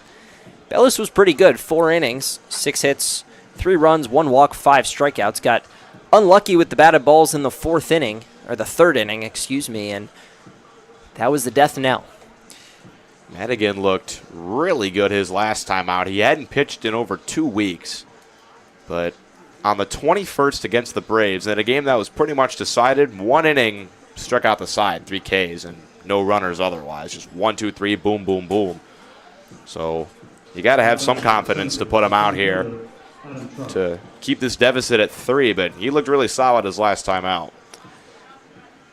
He's got wins in each of his last 2 outings. Doesn't have a ton of high-leverage appearances. This certainly qualifies as one of them, pitching in the 5th inning of a playoff game. First pitch, a curveball for a strike. And he's got 3 tough hitters, Truck, Tribble, and Kraus. If he can get through this inning with no runs, you got the top of the order next inning for Bethesda. Game not over yet. It's just the Big Train need to get those bats going. 3 pitches, 3 breaking balls from Madigan. This one tails out of play. He's been throwing mostly fastballs, at least in his most recent outing, was almost entirely the one. Yeah. Switching it up here. At some point, I think, against Truck, he'll try to ramp up the speed. 0-2. Goes to the breaking ball again. A loopy fly ball into left center. Brett Ott calls off Peltier and secures out number 1. Yeah, Truck. He's a guy that can hit fastballs well. Madigan, just some slow stuff, keeping him off balance. 4 straight sliders to start Madigan's day. Now he gets Logan Tribble hitting from the right side of the plate. Little tougher to dot the slider up to a righty. He tries anyway. Misses high. How about Tribble? He's now 8 for 11 in the postseason. 2 singles today. Finally goes fastball, which is low. Madigan working with pace. Now takes a breath. Saw Owen Stewart out of the bullpen yesterday. Very similar routine. The two of Stewart and Madigan, teammates at George Mason. Stewart came out through 9 consecutive sliders with barely half a breath in between.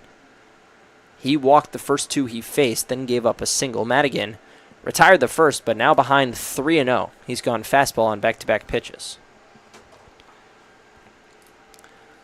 Tribble's got 2 singles, 3 stolen bases, and an RBI today. Madigan locates the fastball, first time he's found the zone with that pitch. At least for leading candidates so far, Tribble's got to be by far and away the favorite for playoff MVP if it ended today. Line drive. Peyton Steele on his back heel makes the catch for out number 2. That ball was crushed, too. 92 off the bat, straight into the opposite field. If that's a few feet left or right, Steele's running to the wall, and Tribble might be at third. As it was, Peyton Steele hardly had to move a step. Senators have put a runner on in every inning. Madigan looking to change that. He gets Steven Krause to bounce slowly to Brennan Wright. He charges. Krause, a little bit of speed for a first baseman, but not enough to match the arm of Brennan Wright. 1-2-3 fifth. Michael Madigan looks good, but the big train got to get the bats going. Drew Bellis, today's starter, has a grasp on a new Cal Ripken League record, 61 strikeouts in the regular season. It took him just 31.2 innings to achieve that feat, nearly half of what the previous record holder had through 65 innings Max Knowles did to get to 60 strikeouts. Less than half that total for Drew Bellis. An incredible season with 3 double-digit strikeout games for Drew Bellis, and he is a new Cal Ripken League record holder.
Train order starts at the top. They will get their third look at the lefty Michael Walsh, who has been as electric as anyone in the Cal Ripken League this year. He's thrown 5 no-hit innings, just 2 walks and an error, the only 3 base runners for the big train.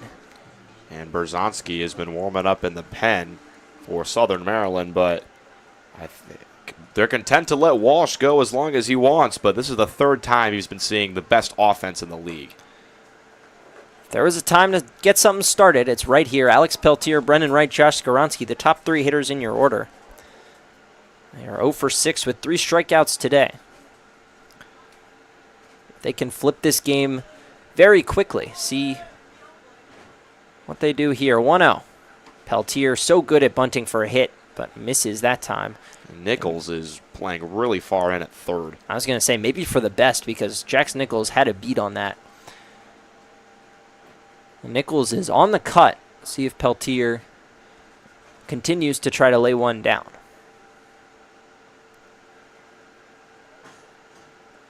Keeps the bat on his shoulder. Ground ball up the middle. There's the first hit of the game for the Bethesda Big Train. Alex Peltier, a seeing eye single, just 69 miles an hour off the bat. But it finds the outfield grass. And something that goes unnoticed in an at-bat like that, he showed bunt twice. We saw in the Brett Ott at-bat that Walsh was trying to just get the ball over the plate when he showed the bunt. So that time, just tried to get that pitch over the plate, and Peltier just smacked it right back up the middle. A little game of cat and mouse. Big Train win it. See how aggressive Peltier is on the bases. First, that's flirting with a balk. Action is a pickoff. He paused like in the middle of his motion. That's close to being a balk. Peltier paused for a second. It looked like he was about to come to the plate. Peltier can steal bases with the best of them, but trailing by 3. Yeah, he's got to be careful. He's got to be careful at first. Can't have your first hit of the game wiped out on a caught stealing, especially with nobody out.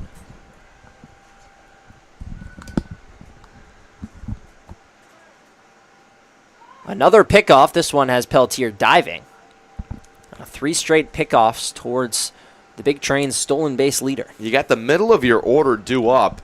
You got to score 3 runs to tie this game. You can't be getting too cute on the bases here. Walsh finally comes home, and it beans Brennan right off the dome. He's focusing too much on Peltier. He was pausing in the middle of his motion that time. The first pitch he actually throws to the plate directly in the head, and they're getting Berzonski out here. That'll do it for Michael Walsh. 5 no-hit innings, but relinquishes that streak with a single to Peltier. Hits Brennan right on the head. That extends the on-base streak to all 35 games he's played in. And the Big Train have another threat brewing in the top of the 6th. Michael Walsh heads to the bench. Josh Skoronsky will be the first to face Nate Berzonski when we come back on the Big Train Baseball Network.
Berzonski versus Skaronski in the biggest at-bat of the game to date. Big Train finally chased Michael Walsh. He goes 5+. 1 hit, 2 walks, a hit by pitch. Struck out 5. He was sensational. And Skaronski has to be patient against Berzonski because he looked just peeking over during the middle of innings and in between innings. He looked really wild in the bullpen. That doesn't mean he's going to come out and be wild here. I think he's got to prove that he can come over the plate. First pitch misses out. Second one in Skaronski's sweet spot. He pops it up, foul out of play on the left side. That was a very, very hittable pitch. Yeah, it was right there on the inner half, just a bit late on it. That's where Skaronski wants the ball low and inside. He can just turn on something, drive it hard into right field. Had the opportunity there, just missed it. And he hits a lot better against right-handed pitching than he does left-handed pitching. He was hitting just above the Mendoza line to start the year against lefties, but crushing righties. Not the biggest split disparity, but definitely better against the right-handers. 1-1, Skaronski, another pitch in the zone that I think he wants back. Big Train have lefty-lefty here, Skaronski and then Gonzalez. I think the hope was that the lefty Walsh was going to get through this part of the order, but the single and then the hit by pitch was all she wrote.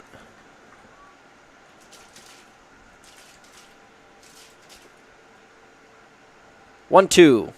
Berzonski delivers, just tipped back. And Berzonski just graduated high school. He's going to be playing his collegiate ball at Mount St. Mary's. He's got a lot of velo and a lot of break. That last pitch, 16 inches of vertical break, 13 of horizontal break at 87 miles an hour. And fastball will play. 1-2. Just out to Skaronski. 23 inches of vertical break that time. You got to pick it against him. You got to pick an area of the zone where you're looking for. And then just react if it's not there. Well, it's almost like that was a four-seam. The last one was a sinker, except the sinker came in 2 miles an hour harder than the four-seam fastball. 2-2. Off-speed, Skaronski golfs it into right center field. Back on it is Surowick. He makes a running grab. Danny Surowick steals extra bases from Skaronski and a big first out. 96 miles an hour off the bat. An off-speed pitch in the outer half, and Skaronski just golfed it into right. Nice catch by Surowick on the run. It's a huge play. If that ball's down, the Big Train are off and running. Instead, the runners stay put. Emilio Gonzalez has got the power to tie this game with one swing. Bats with one away.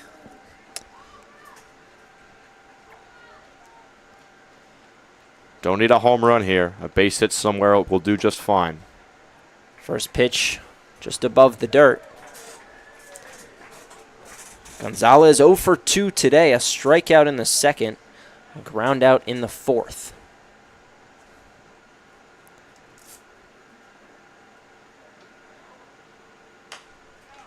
Pop foul over near the tennis courts behind the third base dugout.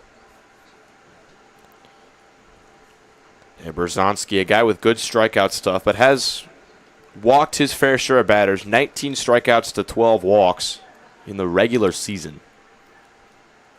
Got to be patient against him, because he'll give you a free pass every once in a while. 1-1. Misses away.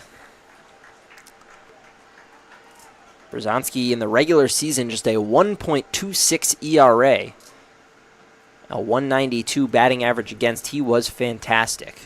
Playoffs are a different beast, though. We've seen that with the Big Train bats going quiet here. 2-1. Out again. Good take. This is a big hitter's count for a big hitter. But I'm putting this pitch in the smallest zone possible. And if it's not in that zone, I'm taking. Because you got to just push the line across, especially with one out. If it's middle, Gonzalez will take a big hack at it. But if it's not, he's disciplined. 3-1. It's top of the zone. Gonzalez took the hack and fouled it away. The count runs full. Advantage Berzonski on that pitch. We've got to keep the ball away from the low parts of the zone against Gonzalez. Berzonski goes to the top, gets the swing and a weak foul ball. He's probably going to elevate another pitch here. He does not want to miss low and into Gonzalez. The payoff. Gonzalez fights it off. And that time he went low and away, which to a lefty, not a bad spot. But Gonzalez, he's fighting these pitches off. Gonzalez can get to a lot.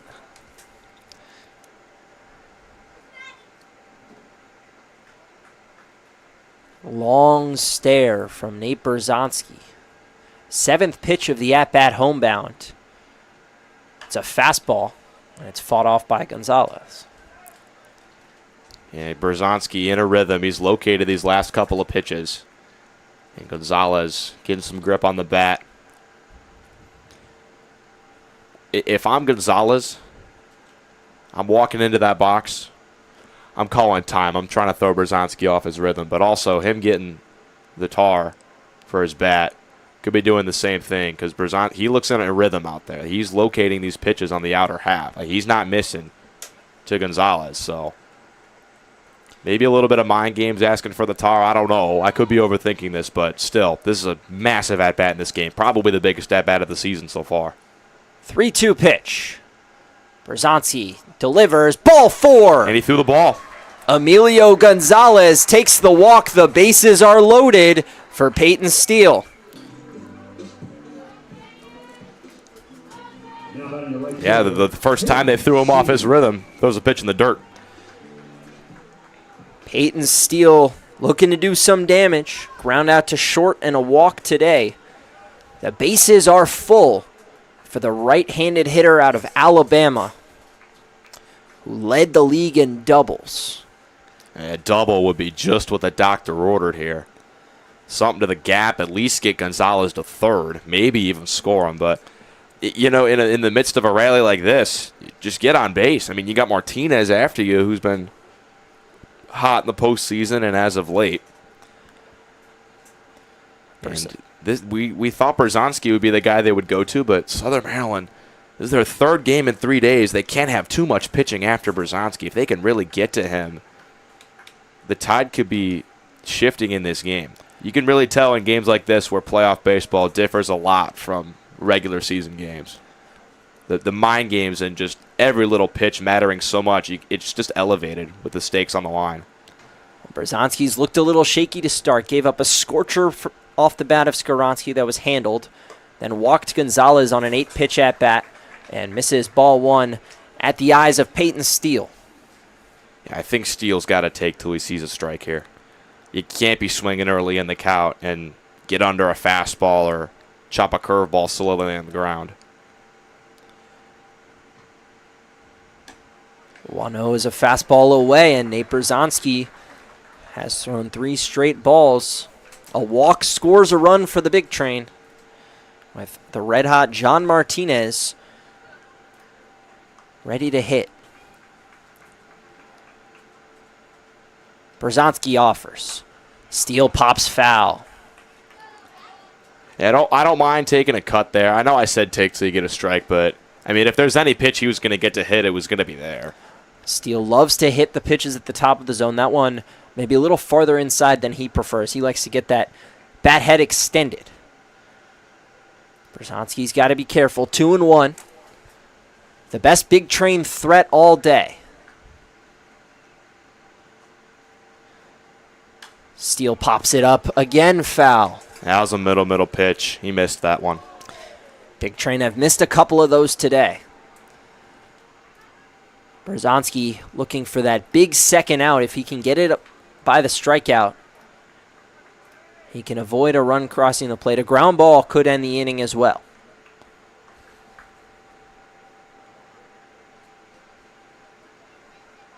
Two. Steele checks. He did not go. He did not offer. And the count is full. Worth a check for Southern Maryland, but he spit at that one. That was not a swing. Man, what a big pitch this is going to be. Back-to-back full counts for Berzonski. They've really made him work. Payoff. Swing and a miss. Peyton Steele fans on a fastball. The Big Train are down to their final out in the 6th. He ramped up the fastball again. Steele just couldn't get the bat to it. A foot of horizontal break and a foot and a half of vertical break. Man, Berzonski really knows how to get those pitches slicing and dicing. It all rests on the shoulders of Martinez. Pops it up behind the plate. First strike one. Martinez a fly out and reached on an E4 in the last frame. He's got to do something here. This is by far the best chance the Big Train have had here. Just try to poke a base hit somewhere or just a walk. Can't leave the bases loaded with just 3 innings left. Martinez on an 8-game hit streak, including 3 for 4 with a double and 2 RBIs in yesterday's contest. Fouled back again. Berzonski way ahead 0-2. Yeah, he's got to choke up here. Just find the bat. You can't strike out here. Just try to find the bat, try to poke one through. There's plenty of grass out there if you hit the ball. Southern Maryland has shown that plenty this series.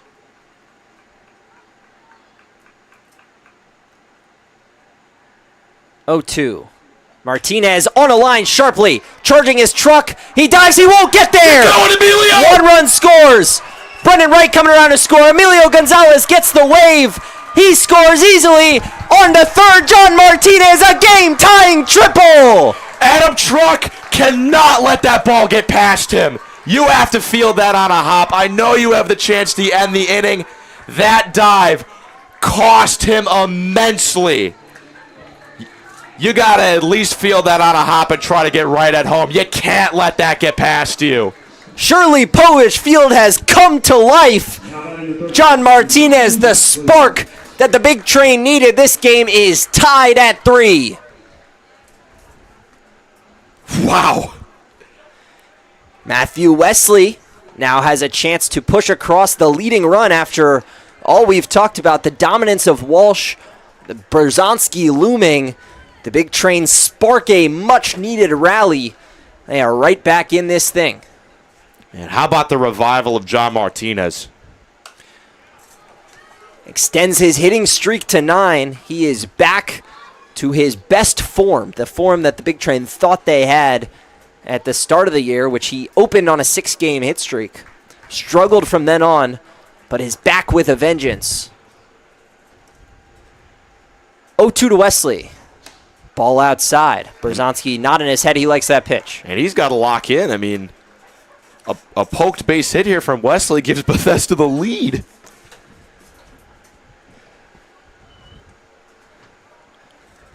One, 2. Wesley tips a curveball foul. The Big Train have come to life in the 6th inning. John Martinez hit 2 triples in the regular season. He's got 1, and it's his biggest hit of the entire season. 1-2 to Wesley. On a line into the gap, but Logan Tribble runs it down. John Martinez stranded on third, but provides the big swing with a help from an errant dive from Adam Truck. A 3-run triple. This game is knotted at 3. Brennan Wright reached base in every single game he played in this year, 33 games to be exact. That is the longest recorded streak of its kind in Big Train history, and the 3rd longest of its kind in Cal Ripken League history, behind only Mar Briggs and Chris Berzonski in the 15 years that we have with those streaks recorded. Wright missed just 2 games all year, and they were both on doubleheader days. So every day the Big Train had a game, Brennan Wright played in at least one. An Ironman test and a display of incredible hitting for Wright, who looks to carry his play into the playoffs.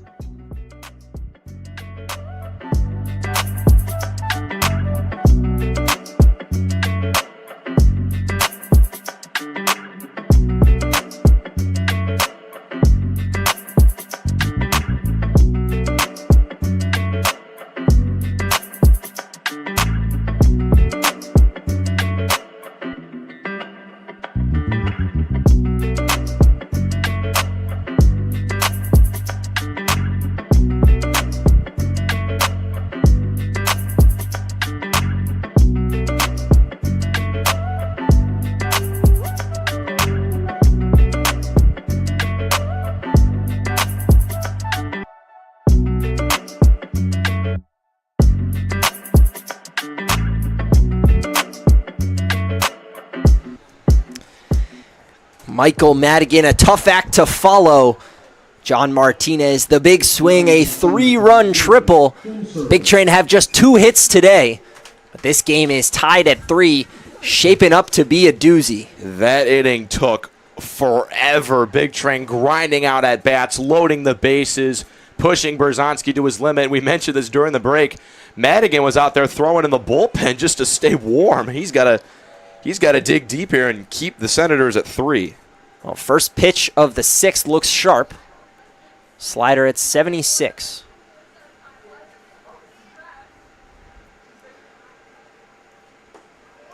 Misses low. Danny Serwick, the hitter. Chet Bowling on deck. Jax Nichols, the 3rd man to bat in this inning.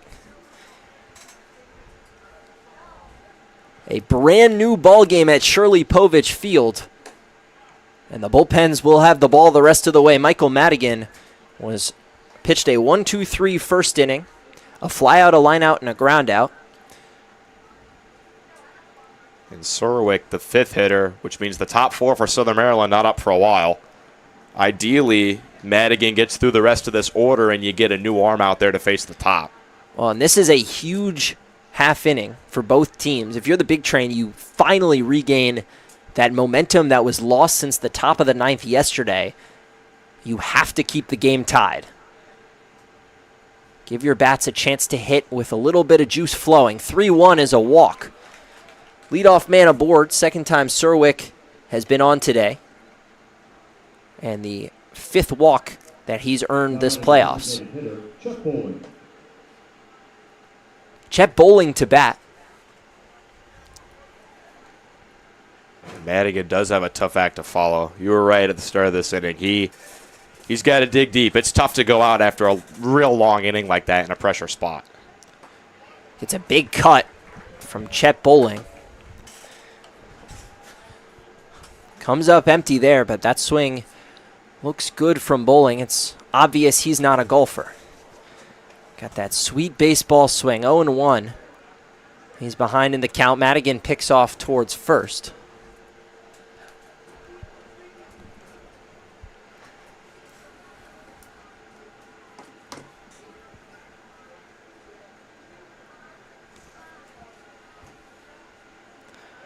Another pick. Serwick, a stolen base his first time on. Stole one yesterday, stole one on Wednesday. And we saw this happen at the top of that last inning. Michael Walsh was just obsessed with Peltier at first and kind of lost his control. Huge lead for Serwick, not going anywhere. Ball's outside. Action in the bullpen. Jack Ketchum, or Cole Ketchum, excuse me.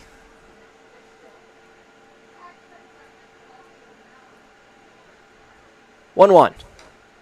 Fouled straight down.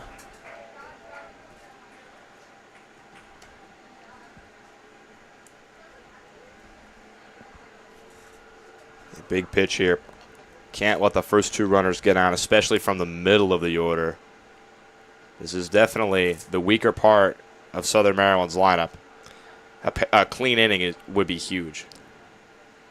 Another pickoff. Bottom 4 in the order are just 1 for 7 today with 3 strikeouts. Bowling has struck out both times he's been to the plate. And their top 3 is 4 for 9.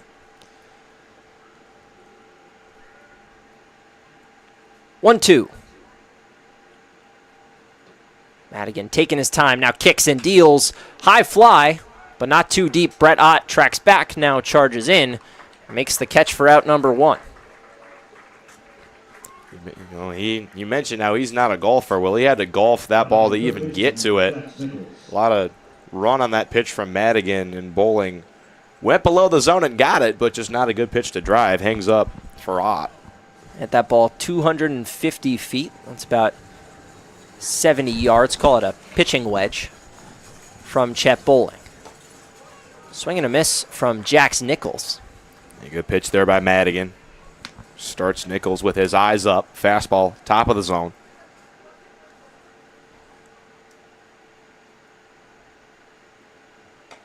Oh, one's out. Whoa, And Murphy. Dylan almost threw that one into center, right, backing it up. You know, that's why they teach you to always be attentive and back up throws when you start in Little League. Yeah, could have been catastrophic and a free base allowed. Dylan Murphy, though, there to back it up. Madigan picks off again. That's 5 times checking on Serwick over at first base. Yeah, we saw that from Walsh just a ton. He was thrown over a bunch. Hopefully Madigan doesn't lose control. 1-1, a strike. Beautiful slider on the outside corner. Man, that's a pitch right there. Right on the edge of the plate. Even if Nichols swings at that, the most he's doing is a slow grounder to second. Madigan comes home, 1-2, grounder to second. Right, fields, bobbles it, flips to second. Not in time for the double play, but a big play to just get one out after the initial bobble. Yeah, that was huge. The flip to Martinez, and Martinez gunned that ball over to first. He almost got Nichols at first, but you'd like the double play there, but still, you got to keep the ball in front of you at all costs. Yeah, you can't let anything get behind you in a game like this. And out is most crucial there. And Brendan Wright does secure an out. And the lead runner at that, a lot of times you'll see a guy bobble the ball, immediately give up on the lead runner, go to first. That play was right in front of Brendan Wright, and he takes advantage. Well, his momentum was also taking him over there, so easier to kind of just go. I think if he tried to throw to first, I don't think he would have gotten him. The play was at second, and Wright's a strong fielder. He made it.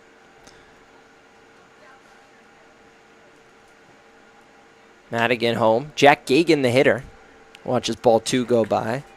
Gagan 0 for 1. He's grounded out to Brennan Wright and has walked and been left on base.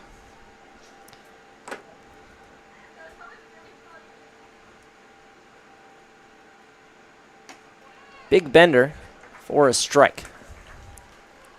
You'd like to get Gagan out here. That way you don't have to face the top of the order. It'd be 9-1-2 next inning.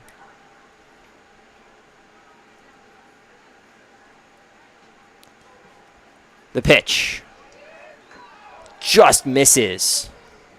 Yeah, I think Madigan's got to stop looking at Serwick, now Nichols at first, because with 2 outs, even if he steals second, you get the batter out, the inning's over. Definitely less concern with Nichols, whose primary position is catcher, but it doesn't matter. Jack Gagan takes a walk. It's the leading run in scoring position. This has been a laborious inning for Michael Madigan. Probably his last, I think. With Ketchum warming up, probably see him come out. But Vincent here, you don't want the 9-hitter to reach here. Cale Vincent 1 for 2. He's got a single, a stolen base, and a run scored. He sparked the 3rd inning 3-run frame. He struck out in the 4th. Madigan has gone back to that slider over and over again, and he's just left it high and on the arm side the last few offerings. He kicks, he deals, he gets a swing. Yeah, he's been starting these hitters off with the curveball, the off-speed pitches. Vincent thought another one was coming. That fastball, a little too juicy not to swing at. It was perfectly placed on the outer half from Madigan with some run as well.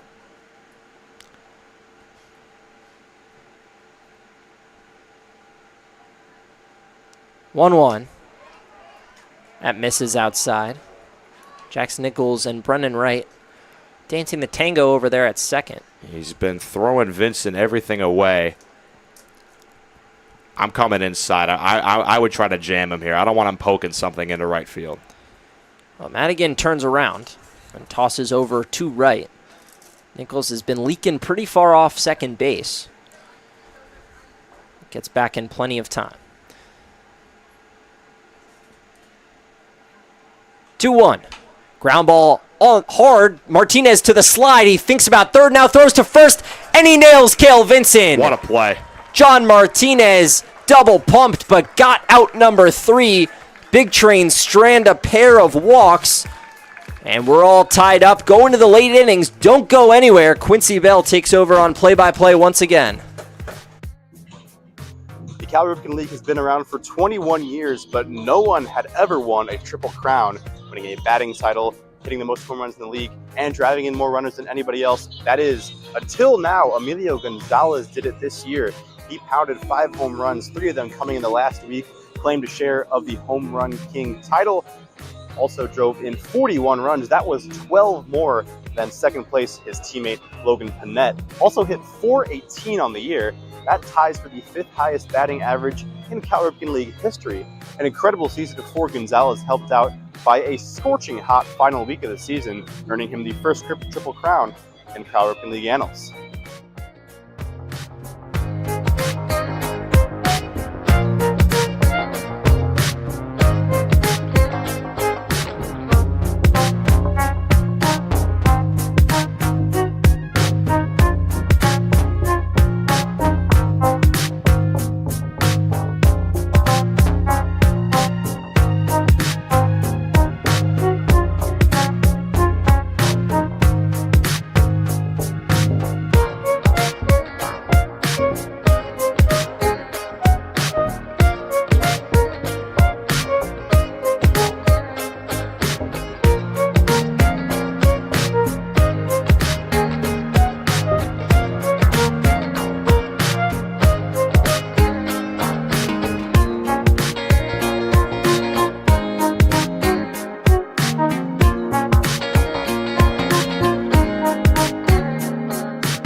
Top of the 7th, set to start from Shirley Povich Field, and there's a discussion being had at the Big Train dugout about whether this game will be continued with the presence of lightning in the area. The other LCS semifinal game between the Aces and Crop Dusters is currently in a lightning delay. We could see that here if lightning's within 10 miles. Play cannot be resumed for 30 minutes, but I just took a look at the forecast, and the rain should pass. There shouldn't be any rain, so if there's a lightning delay needed, it'd probably just be 30 minutes and then back to action. And they're going to bring everyone in. Third base umpire Josh Dietrich has called the Senators off the field.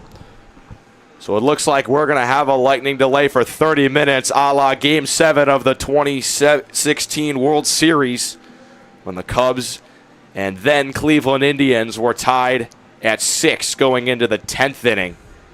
There was a weather delay. Jason Hayward gave the Cubs team a pep talk. They came out swinging the bats, took the lead. I remember watching that game when I was 12 years old with my family in Northwest Indiana. My family is currently all together in Eastern Illinois. They're all watching. Hopefully you guys have enjoyed the broadcast, but you're going to have to wait a little bit because we are in a weather delay for at least the next 30 minutes. We will keep you updated with anything we hear that is new. Make sure you stick around for the late innings on the Big Train Baseball Network.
After a 40-minute delay, man, it's been a break for us too. After a 40-minute lightning delay with not a drop of rain, we are back to playoff baseball at Shirley Povich Field. Eliav, how did we get here? Well, we started off with a couple of scoreless frames. Drew Bellis and Michael Walsh were dueling. The Southern Maryland Senators picked up 3 runs in the bottom of the third. They reeled off 4 consecutive hits. The 9-hitter Cale Vincent led off the inning, and then the top 3 in the order all picked up hits to score 3. Michael Walsh pitched 5 no-hit innings against the Big Train, the best offensive team in the league, but came out in the 6th, allowed his first hit, an Alex Peltier single, hit Brennan Wright in the head with a pitch. Nate Brzezinski, who is warming up now, came on in relief. He got Skaronski out, he walked Gonzalez, he struck out Steele, and then with the bases loaded and 2 outs, John Martinez hit a line drive into center field. Adam Truck dove and missed it. It turned into a 3-run triple. So we're all knotted at 3. We're going to the 7th. Brzezinski is back out to pitch after the extended layover. He threw the final .2 innings of the 6th. The Big Train got 2 innings from Michael Madigan. I imagine they're going to go to the bullpen. Maybe Cole Ketchum, That's who was warming last up. seen warming up. He was seen warming up. James Gladden most likely will be making an appearance at some point this game. But Brzezinski, after a pretty long delay, is just done with his warm-up pitches. It's 8, 9, and 1 due up for the Big Train in the top of the 7th. Brett Ott, Dylan Murphy, and Alex Peltier. The crowd has emptied out, which is benefits Southern Maryland, but I think the Big Train have the benefit the rest of the way because Brzezinski probably tightened up a little bit. That was a extended break, 40 minutes, on top of what was a 20-minute or so bottom half of the 6th inning. So Brzezinski hasn't been on the mound in an hour, and he was already looking pretty shaky when he's back out there in the top of the 6th. First pitch of the late innings. Misses way inside to Brett Ott. We got time called. That pitch hit him. Brzezinski looks dumbfounded on the mound, but the leadoff man is on for the Big Train, and Brett Ott is not the guy that you would want on base if you're Southern Maryland. 9 for 9 on stolen bases this year. He has a ton of speed. A quick chat between home plate umpire Darren Schuberg and the Senators' head coach Scott Middleton. And now after a 1 pitch, Jack Gagan is out to talk to Brzezinski just to calm him down. He looked confused about that pitch being called a hit by pitch. Like I said, momentum Big Train with the 3-run top of the 6th. Got out of the bottom of the 6th, stranded a couple of runners, and that rain delay has to do wonders for their confidence. If I'm Dylan Murphy here, I think you got to prove Brzezinski can come over the plate because first pitch after the long delay, runs inside and hits on. Murphy shows the bunt, and he gets it down the first base line. It's a good one. Coming over and making the play is Kraus. But Dylan Murphy does a job. Brett Ott is up to second base for the top of the order. I like that play. We haven't seen the Big Train lay down sacrifice bunts with just a runner on first very often this season. However, Dylan Murphy has really struggled with the bat in the last few weeks, and with the top of the lineup coming up, that's where the rally started. I think that's a perfect spot. In the 6th. That just makes a lot of sense as a bunt situation there, and now a single from Peltier or Wright can score Brett Ott and give the Big Train their first lead of the game. Peltier got the first hit of the game for the Big Train in the top of the 6th. A leadoff single up the middle. First pitch from Brzezinski, and Peltier shows to bunt. With Alex, it's most likely him bunting for a hit. He has the most speed on the Big Train team, and he has bunted for hits a lot this year, even from the right-handed side of the box. Yeah, with a runner on second but 1 out, it's either to bunt for a hit or to force the wheel play, make Jax Nichols charge from third, and then Brett Ott can steal in behind him. 1-0, Peltier fouls one off his shin. Peltier broke up the no-hitter in the last frame. That was obviously a very, very long time ago with our extended 6th inning and then the lightning delay. That was over an hour ago when he picked up his hit, but just able to take a pitch on the outside part of the plate, really off the plate, and just roll it back up the middle. Brzezinski thrown a little harder than Michael Walsh was. So See what he does here. 1-1 on Alex. Brett Ott with a solid lead at second. Nate Berzonski to the plate. Peltier shows butt on the pitch is skipped. Ott is off for third. Throw by Gagin. Not in time. Brett Ott with some major speed. Gets 90 feet away from the plate. That is massive. Dirt ball reads. Your high school coach will talk about it. Maybe your middle school coach will talk about it. You see a pitch that's going in the dirt, and at second base it's easier than at first or third. You take off, and Brett Ott read it perfectly. A really good block by Gagin, but the throw just not in time to get the speedy Ott, and now all Peltier's got to do is put a ball in play. 2-1. Berzonski delivers. Peltier shows the bunt and fouls it straight up. Brett Ott was charging from third. He was ready to score if that ball got down. That was more or less a sacrifice squeeze play there. Safety squeeze. Safety squeeze. I'm assuming that's what you meant. Yeah, but, I mean, Brett Ott was pretty far down the line. So Peltier now with 2 strikes, most likely swinging away. Infield is up for Southern Maryland. Berzonski needs to dig deep and deliver a strike. 2-2. Peltier chops one over to short, fielded by Flores. His only play is at first, and for the first time today, the Big Train have the lead. It's 4-3. Brett Ott with the speed gets up to third. All Alex needed was a chopper over to short, and Bethesda leads after the rain delay. That's all you got to do, Alex Peltier. Get bat to ball, put it on the ground somewhere. With Brett Ott's speed, with 1 out, he's moving on contact as soon as the ball hits the ground. And nothing Nick Flores could do there. Brennan Wright now in. And this inning's not over. Wright just extended his on-base streak to 35 games. And he has 2 power hitters after him. And he's ahead in the count 2-0 on Berzonski. You got to at least wonder about the decision to keep the rising freshman out there after such a long rain delay.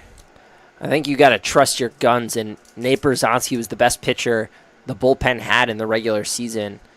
And even though he's a little shaky, the options back there are not much better, although there is someone warming, so this could be it, this batter, this inning for Berzonski.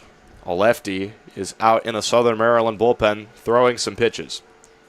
3-0 on Brennan Wright, and Berzonski misses badly with that pitch. 4-pitch walk to Brennan Wright.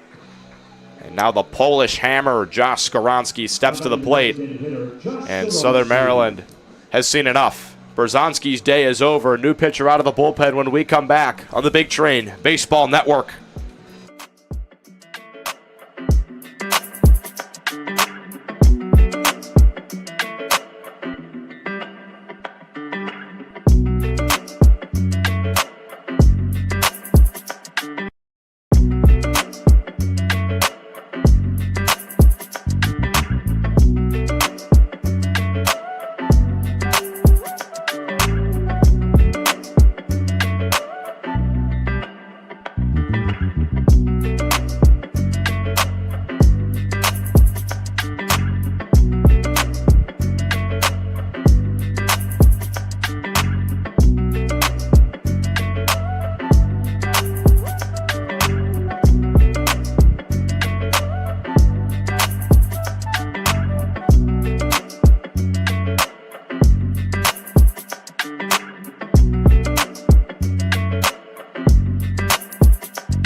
Luke Emery a left-handed senior out of Chesapeake, Maryland, is out on the mound to try to get the last out of the top of the 7th. The Big Train have taken the lead for the first time today. Brett Ott hit by pitch, a Dylan Murphy sac bunt.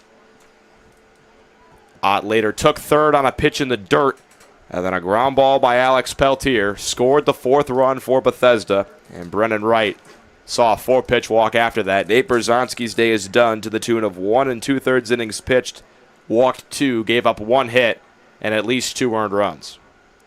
Skoronsky is at the plate, and he takes down and away from Emery. Brennan Wright with 11 stolen bases in the regular season. He could try to put himself in scoring position for Skoronsky. High slider up in the zone. Skoronsky watches it for strike 2. Luke Emery has allowed 3 or more earned runs in 3 of his last 4 outings. It's been a struggle for him of late. His 1 outing against the Big Train, though, 2 scoreless. 1-2.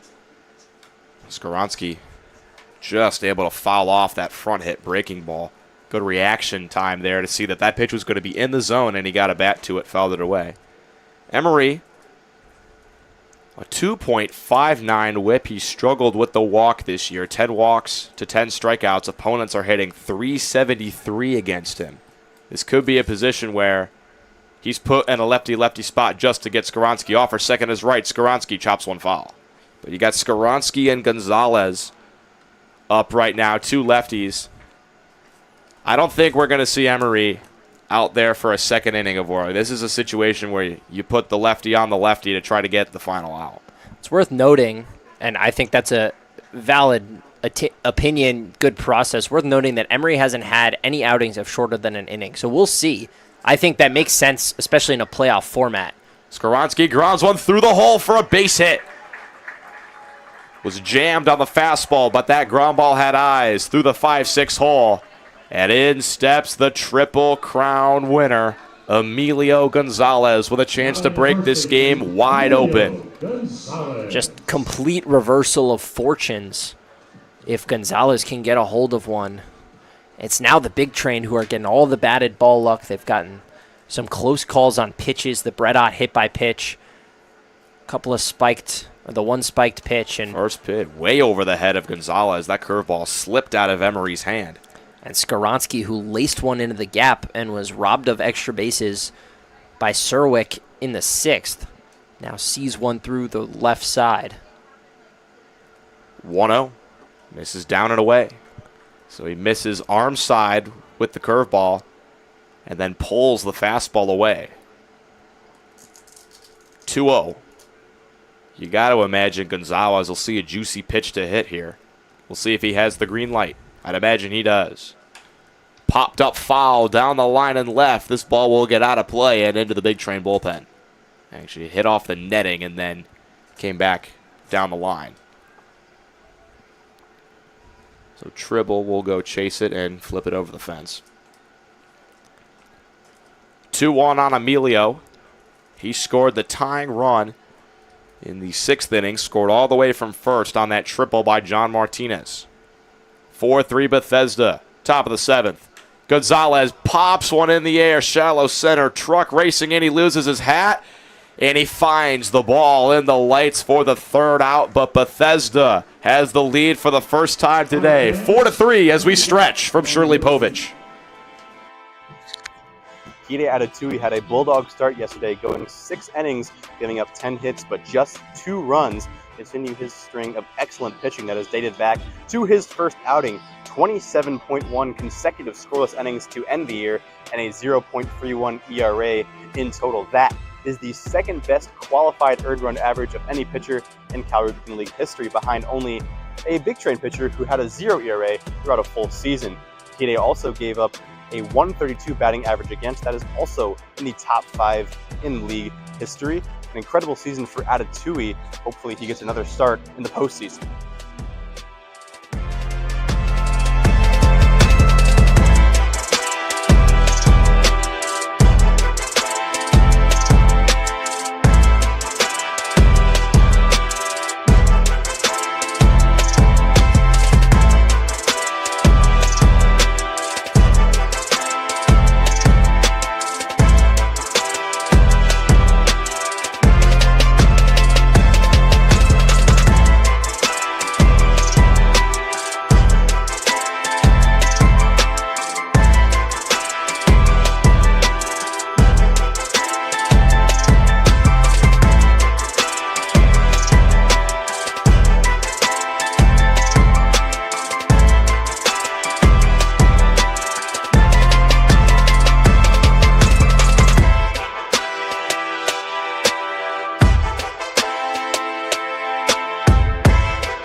Cole Ketchum takes the mound in the bottom of the 7th.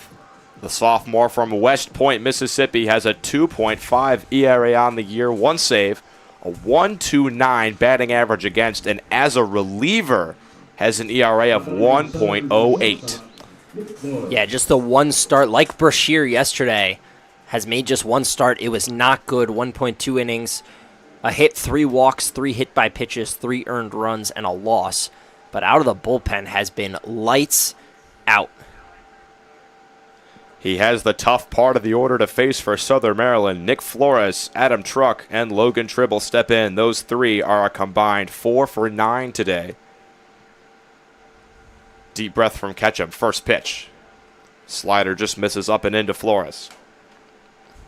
Ketchum has not faced the Southern Maryland Senators yet. And Ketchum also has not allowed an earned run since that bad start. 5 outings. 1-0. Fastball on the outer edge just misses. Let me correct myself. Allowed an earned run in the last game of the regular season. The 4 outings before that was scoreless throughout. Last time out, though, 2 hits, including a double. 1 run across the plate. 2-0 from the Ole Miss Rebel. Flores takes up an in, and Ketchum has struggled with the walk at times this year. Has 12 walks to 18 strikeouts. Has only given up 8 hits on the year. So when he gets into trouble, it's because of the walk. 3-0 to Nick Flores. Hits him in the dome, and Flores is down. That fastball at 90 miles an hour.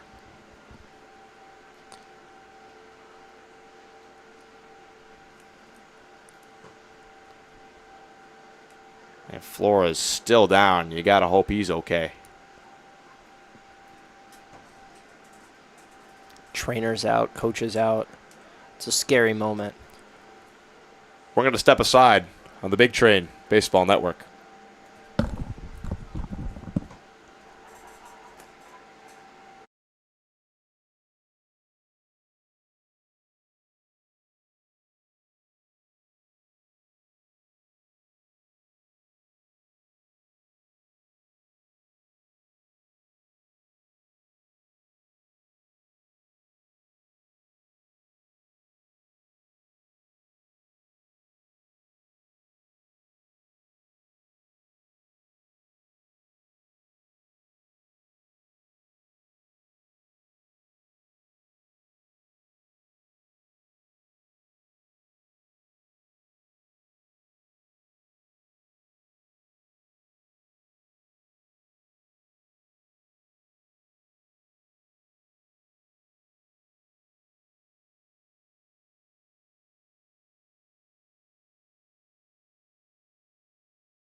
Nick Flores was able to get up under his own power, walk to the dugout, but after taking 90 miles an hour off his helmet, he's out of this game. Calvin Cook will pinch run for him at first.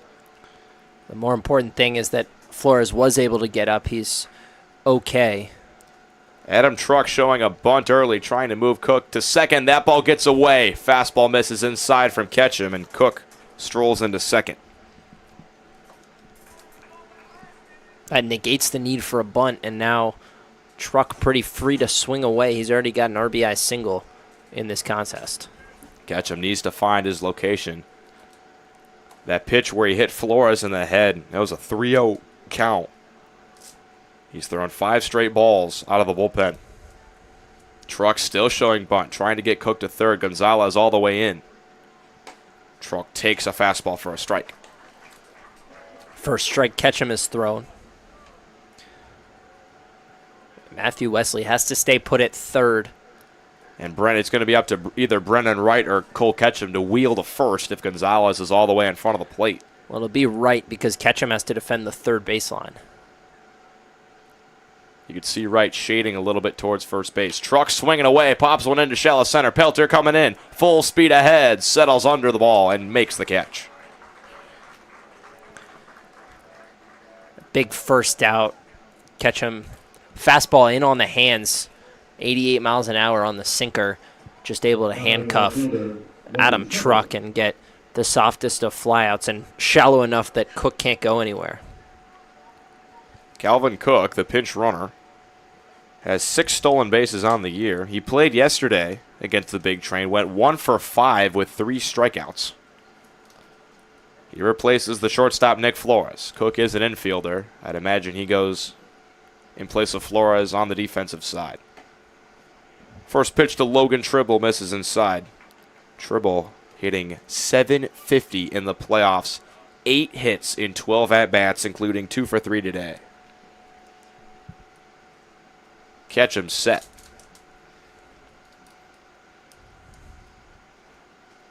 One out to Logan Tribble. Fouled straight back. Tribble, a junior out of Bradenton, Florida. Stands at 5'11", 180 pounds. Plays his college ball at Wofford, a member of the Terriers baseball team. And he's a base hit away from tying this game back up for Southern Maryland. This is the first time they've trailed all game. 1-1 from Cole Ketchum. In the dirt, a nice block by Dylan Murphy. Will keep Cook at second. Well, Ketchum just a wild to start. He's thrown only 3 strikes and has thrown 8 balls. 2-1 on Logan Tribble. Ketchum comes set.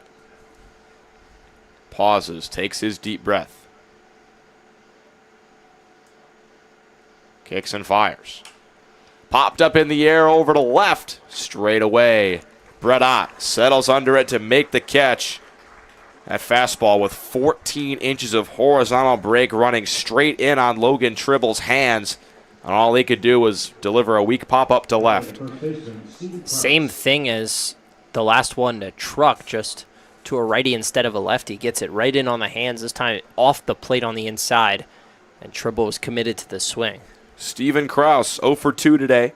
Had an RBI sac fly in the 3rd inning. In 30 games, Krause hit .278 in the regular season, and he's 2 for 8 in the postseason. Off for third is Cook. Murphy's throw almost skips down the line. A nice pick by Wesley, but Cook has the base stolen. And now Ketchum, who's thrown 2 pitches, or 1 pitch already at the backstop, another one that was blocked by Murphy to prevent it from being so. He's going to have to be a little extra careful. 6 stolen bases in the game for the Senators, and that's the last time. That's the second time they've stolen 3rd. That last pitch was a strike to Krause. 1-0 the count. Ketchum set. Deep breath and the throw. Misses outside. And Cook over there at 3rd has a really big lead. If this ball gets past, or even slightly away from Murphy, he's going to be trying to score. I wouldn't be shocked if Ketchum stays all fastballs here just because of that threat. 1-1 to Krause. Ketchum fires. Fouled straight back. Ketchum 1 strike away from a clean 7th.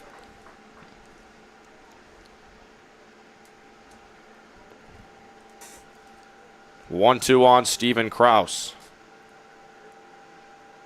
Ketchum pitching out of the SEC. Kraus, the first baseman from Binghamton.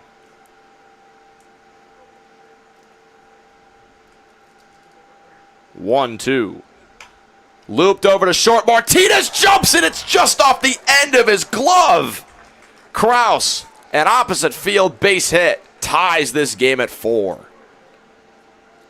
Almost the play of the year from John Martinez, who had to get over to his right and then jump and nearly got there, but instead Steven Kraus just able to punch one the other way. And we have had a fantastic game all night. No reason we shouldn't be tied once again. Danny Surowiec high in the air to deep left. Brett Ott ranging back. He's on it and makes the catch. We head to the 8th, tied at 4 apiece. The Bethesda Big Train offense in 2025 was historic. Hitting .308 as a team, that is the second highest batting average in the history of the circuit and best in Big Train history, at least in their time in the Cal Ripken League. They also scored 324 runs in total. That's third most in Cal Ripken League history. And their on-base percentage of .436 is also the runner-up to the league record. An incredible offensive season as a team for the Big Train, one of their best in program history.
Top of the 8th here from Shirley Povich.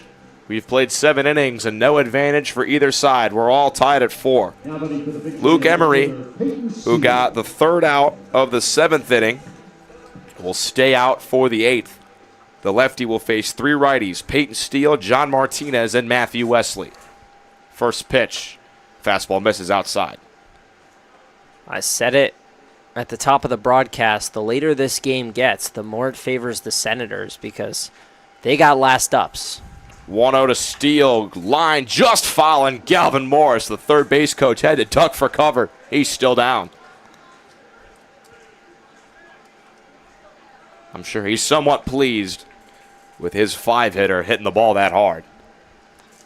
I just got to put it in fair territory.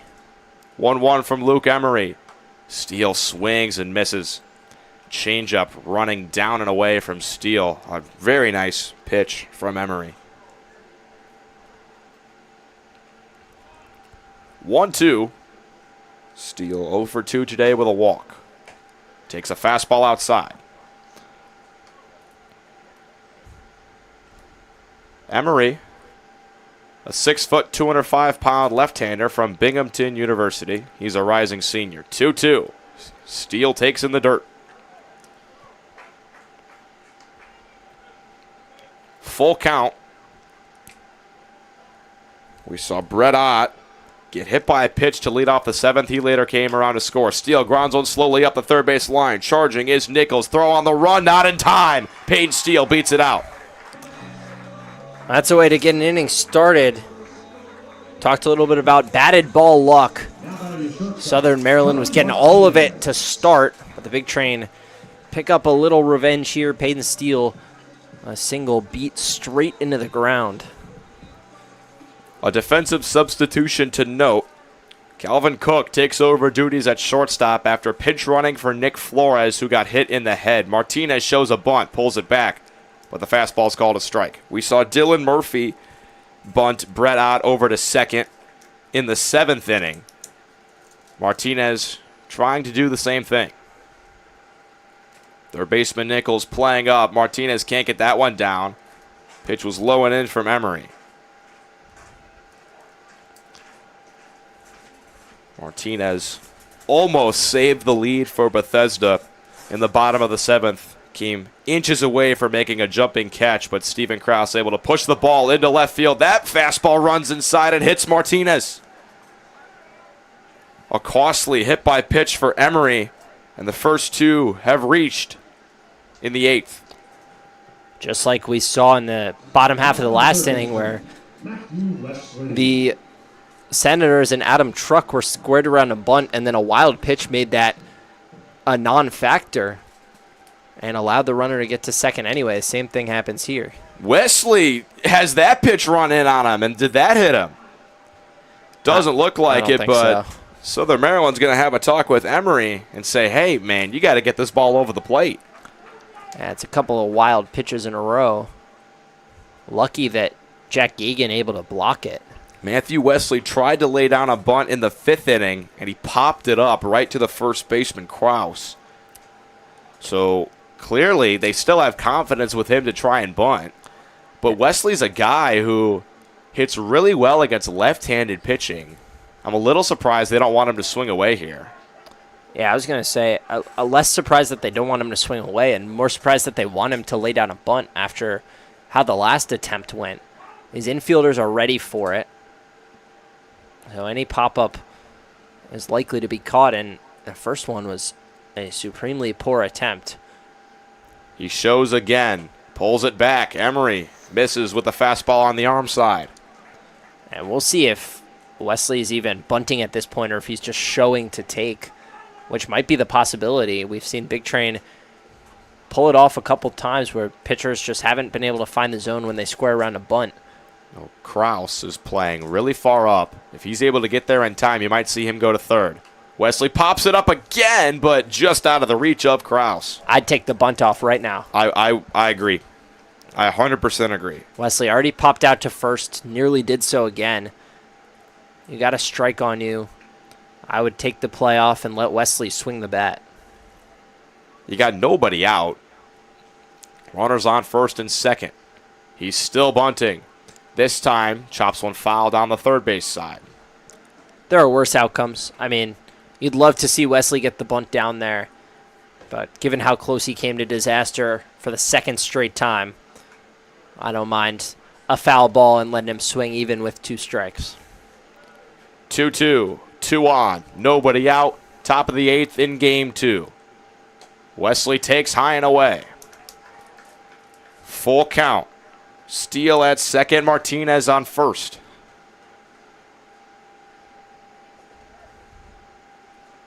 All the tension in the world builds for Wesley, and he fouls one straight back.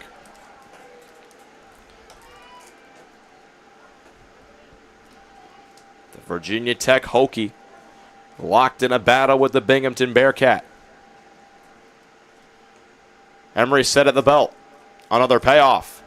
Wesley grounds it over to short. Cook flips to second for one. Relay throw, not in time. Wesley legs it out, and he's able to get Steele up to third. Well, Matthew Wesley, not one of the speedier guys on this team, but he was busting it down the first baseline. Understood the importance of beating that out because Brett Ott is a very hard person to double up, which means, and equally hard to strike out, which means if Ott can put together a good quality at bat here and a ground ball pretty much anywhere, unless it's hit 100 miles an hour right at Cook, should score a run. You could see Ott try to bunt. He loves doing that, and he does square. Pops it up back to Emery, who makes a basket catch. That's really the first time we've seen Brett Ott fail to get a bunt down this season. And that's a killer, and again, I'm not really understanding the thought process here. I know Ott hasn't swung it well today, but this is a contact guy in a contact spot and a speed guy where you need to avoid a ground ball into a double play. And as good as he is at laying a bunt down, that's going to be a close play. If it gets down, there's no guarantee that Steele scores from third anyways. It's up to Dylan Murphy to get the run home. He takes high and away.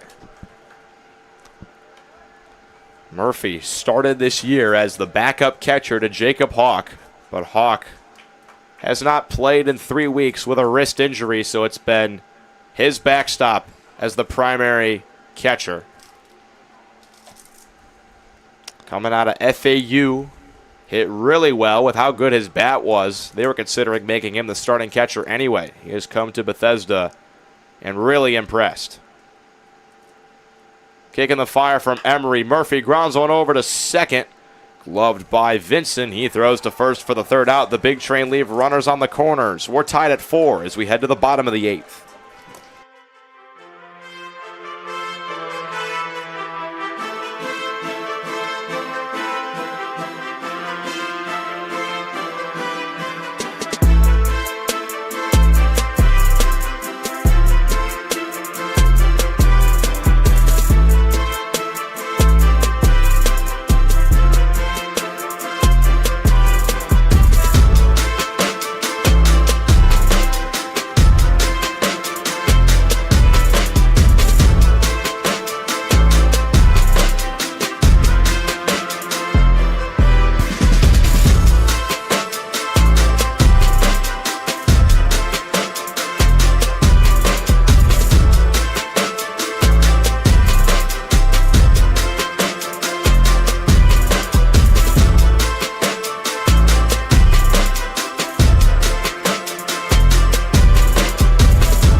Cole Ketchum out for his second inning of work. He'll look to keep this game tied.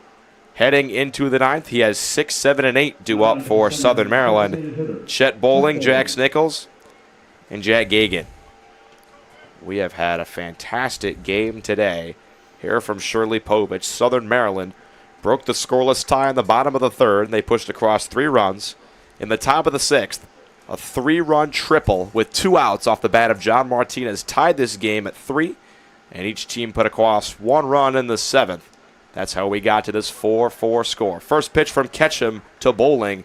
A fastball on the low inside corner for a strike.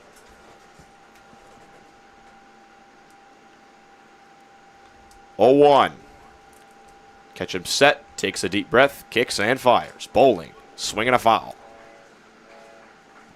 Ketchum challenging Bowling with back-to-back fastballs inside. Ahead in the count 0-2. Ketchum. When he gets into trouble, it's because of the walk. In the regular season, had 12 walks to just 8 hits allowed. He has some great stuff. It's just been location, a little bit of an issue at some points throughout this season. But he's shown flashes of being an excellent reliever, and there's a reason Sal Colangelo has him out there to keep this game tied in the 8th. Our plate umpire, Darren Schuberg, is a little shaken up after that foul ball off the bat of Bowling. And he's taking some time to get his gear back on.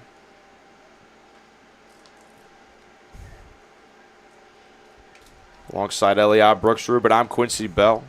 Gibson Hurt doing the producing today. Eliab, I mean, this elimination game for the Big Train has been living up to all the hype despite the damage it might be doing to the heart rate of some Big Train fans. Yeah, all you can ask for and more. Big hits, big defensive plays, late rallies, 2-out hits. I mean, this is what baseball is all about. Season on the line for the big train. Who's going to step up right now? It's Cole Ketchum's ball. 0-2 on Chet Bowling. Ketchum looking for the strikeout. Big deep breath. The 0-2. Chop just foul by Bowling. Got the cap of the bat to that slider down and in. It's an impressive foul ball to stay alive in this count. Absolutely. That pitch a couple inches below the zone, diving in. Bowling just able to get there. 0-2. Ketchum set. Takes a big deep breath to set himself. Another 0-2. Called strike 3.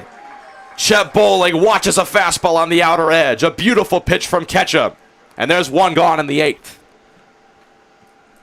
Man, that's perfect. You go curveball on the front hip, barely duck it inside, get a foul ball, and follow that up with fastball on the outside corner that starts off the plate and runs back in with that two-seam action. Does not get better than that from a sequencing perspective. Here's Jax Nichols, the hero yesterday, with the RBI single up the middle, which Alex Pelter overran, causing 3 runs to score with 2 outs in the 9th. That's how the Senators have their 1-0 lead in this series. Nichols 0 for 3 today. 1-0 from Cole Ketchum. Fastball at the knees for a strike.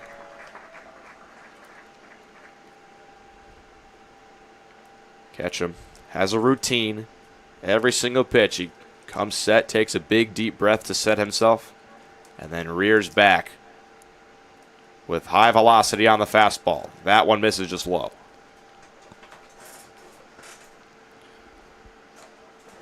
Nichols hitting 7th in the Southern Maryland order, and it's the top of their order that you really have to be weary of. So if Ketchum could get out of this inning without seeing the top of the order, that would be crucial. And then ideally you get a new arm out to see the top of Southern Maryland's order in the 9th. 2-1. Fastball again on the outer edge for a strike. Top 4 in the order have 5 of the 7 hits and all 4 runs batted in. If Ketchum can cut down the 7 and 8 here, imagine you see Gladden take on that challenging top. 2-2. Ketchum, a big deep breath. Has the pitch and fires it down and away. Count is full on Nichols.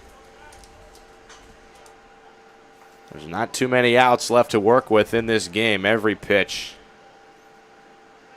proves bigger and bigger towards the outcome of this game and this series. Payoff from Ketchum. Lined over to first and a diving grab by Gonzalez. Keeps that ball from going down the line. Nichols is retired, and there's 2 out in the 8th. Well, Jax Nichols just poked the bat out and hit it 90 miles an hour. But Emilio Gonzalez, we've talked about it all season long. He is a weapon defensively at first and shows it off again. Here's Jack Gagan, tonight's catcher. 0 for 1 today with 2 walks. He is disciplined, has only played in 7 games in the regular season. This is his first playoff game, but he's a guy with a lot of discipline at the plate. Swings and misses at a 90-mile-an-hour fastball from Ketchum. A lot of bite to that fastball, a lot of break coming inside on right-handed hitters. 0-1, Cole nods. Pressure continues to mount here at Shirley Povich. 0-1, misses with the slider inside. Pitch nearly hit Gagan. Reflex was to get out of the way. He's probably better served letting that hit him and being the winning run aboard. 1-1. Kicking the fire from Ketchum. Fouled away by Gagan. I'd attack up in the zone.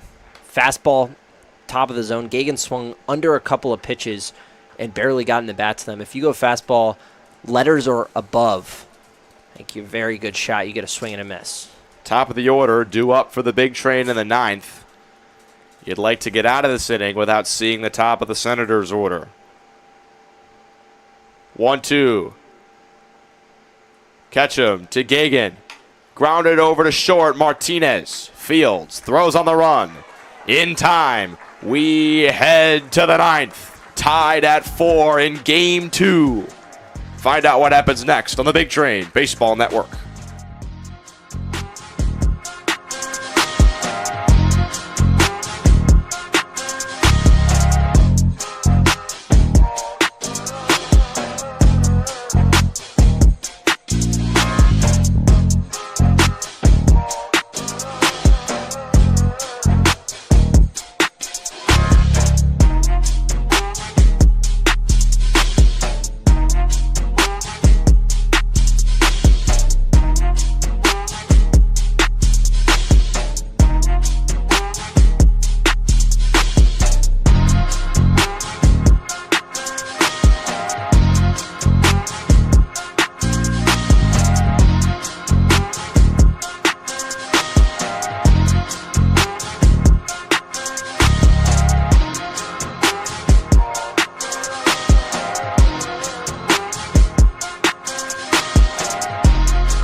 Top of the 9th here from Shirley Povich Field. The Big Train and Senators tied at 4. Southern Maryland leads the series 1-0.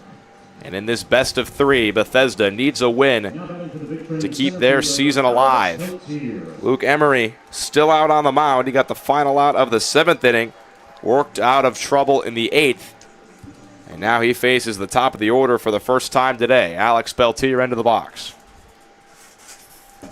First pitch. Peltier grounds one over to short. Cook sliding, stop, throw on to first. No chance to get the speedy leadoff hitter Peltier. There you go. Almost anyone else that's at least a close play, if not an out. But Alex Peltier, as soon as that ball comes off the bat, he knows he's got first base. Calvin Cook, newly into the game at shortstop, took over for Nick Flores after he got hit with a fastball in the helmet, had to leave the game. Was down for a while. But now Brennan Wright steps in from the left-handed side. He shows a bunt and gets it down. Peltier's off for second. Emery's only play is at first. Brennan Wright does a job and gets the go-ahead run into scoring position. Well, that's how you get a bunt down. A little surprised that they didn't just try to let Peltier take it by himself, but no risks here. Brennan Wright gets it down, does a job. Now you got your two best hitters in the regular season, Skoronsky and Gonzalez. Just need a one-base hit between them. Skoronsky, his only hit of the day came against Emery. Emery's first batter was Skoronsky, and he punched a single into left field. Starts him off with a front hit breaking ball that misses inside. Peltier over at second. You got to imagine he's scoring on a base hit to the outfield. One of the fastest players in the Ripken League. Skoronsky takes outside. And they're definitely going to be pitching around Josh. I know you got Emilio Gonzalez on deck, the Triple Crown winner, but you'd at least have a double play in order. 2-0. Skoronsky takes low, and they are going to be picking around him. I mean, at this point, I don't know if that was the strategy from pitch one, but behind 3-0, you're almost better walking him instead of leaving him something hanging over the middle of the plate. 3-0. Skoronsky watches it inside. He walks on 4 pitches. There's action in the Southern Maryland bullpen. A right-hander is warming up. I wouldn't be shocked if this is the last batter Luke Emery sees. He's seen everyone in the lineup second time through, especially against a reliever. Much more successful for the Big Train offense with Steele, Martinez, and Wesley, 3 righties after Gonzalez. First pitch to Gonzalez. Misses in the dirt. It gets away. Pelter's off for third. And Gagan doesn't even try a throw. The go-ahead run is 90 feet away. That's the speed of Peltier taking advantage. Not even, that ball was about 3 feet in front of Gagan, but again, with that ball in the dirt, we saw Brett Ott do it in the 7th. 1-0 to Gonzalez. Swing and a drive. Deep center field. Truck has a beat on it. He makes the catch. Peltier's coming to the plate. The throw will not get there. Alex Peltier scores, and the Big Train have the lead back, 5-4 in the 9th. They're 3 outs away from tying up this series. Emilio Gonzalez, as soon as that runner advances to third, his job completely changes. You go from needing a game-tying hit to just put the ball in the outfield by any means necessary. High in the air off the bat of Page Steele. This ball's into the gap. Skorotsky's off to the races. He's being waved home. Steele isn't stopping. He's up to third. The insurance run of a lifetime for Peyton Steele. 3 bases, and it's 6-4.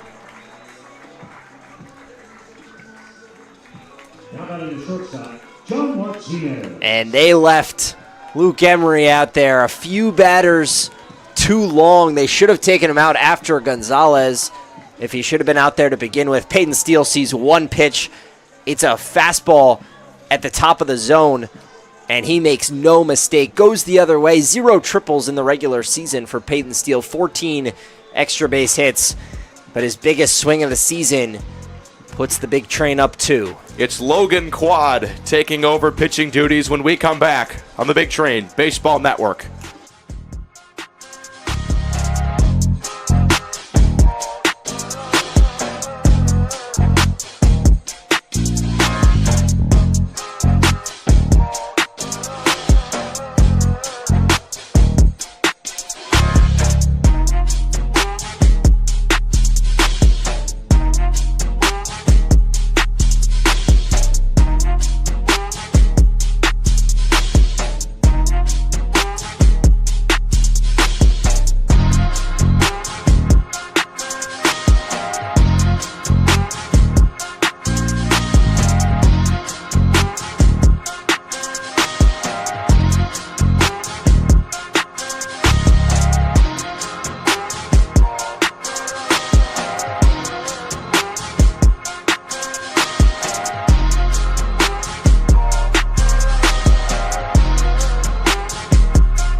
Logan Quaid is out to get the final out of the 9th inning for Southern Maryland, but the damage has been done.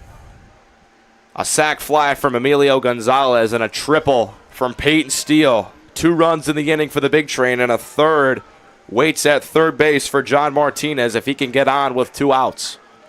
First pitch. Martinez pops one in the air. Quaid is called off by his third baseman Nichols, who makes the catch. 1 pitch, 1 out for Logan Quaid. We head to the bottom of the 9th. 6-4, the Big Train lead, and it's James Gladden coming out for the save.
James Gladden, the junior out of Baltimore, Maryland, is tasked with the save.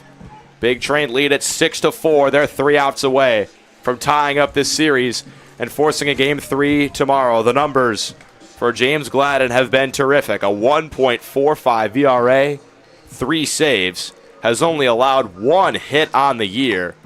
The walks have been a little bit of an issue, 14 of them. But he has been great. Well, the Big Train had a save opportunity yesterday. They went to one of their 3 save men, Owen Stewart, who blew his first save of the year. Gladden has 1 blown save. That was against Alexandria. He earned the win in that game. Big Train walked it off. But on for his first postseason save. He faces Cale Vinson, Calvin Cook, and Adam Truck. Vinson hitting 9th in this Southern Maryland order. He's 1 for 3 today with a single and a run scored.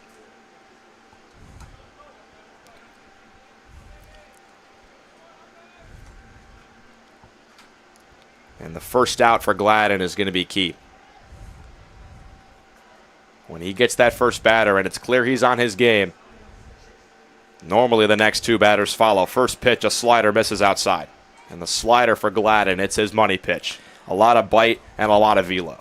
Yeah, that's the weapon. When he's in the zone with it, he's nearly unhittable.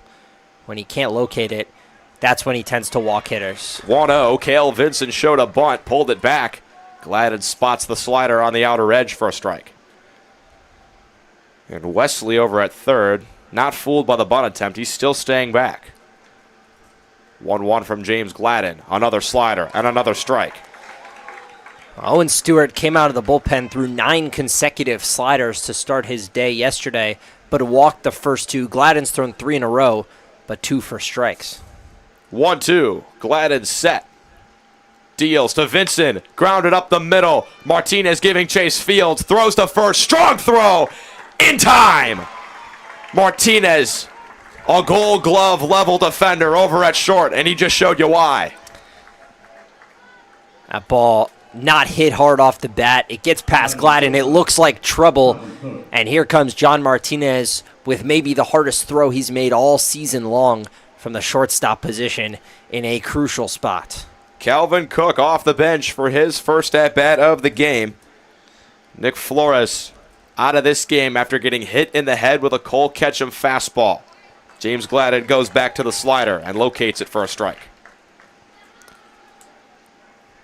Big Train trailed 3-0 in the 6th inning, tied it on a John Martinez triple, and they haven't looked back. Fouled away by Cook.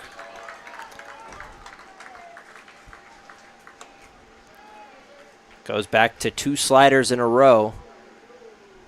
And Cook was pretty late on that second one. See if he goes back to it, maybe puts it at the bottom of the zone. 0-2. Gladden set, fires, popped up in the air. Easy for Matthew Wesley. He makes the catch.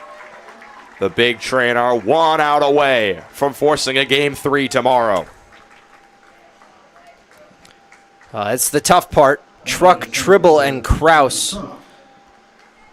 No game is ever over, and Southern Maryland taught everyone a lesson in that last night. 4 runs scoring with 2 outs in the 9th to steal Game 1. Adam Truck against James Gladden.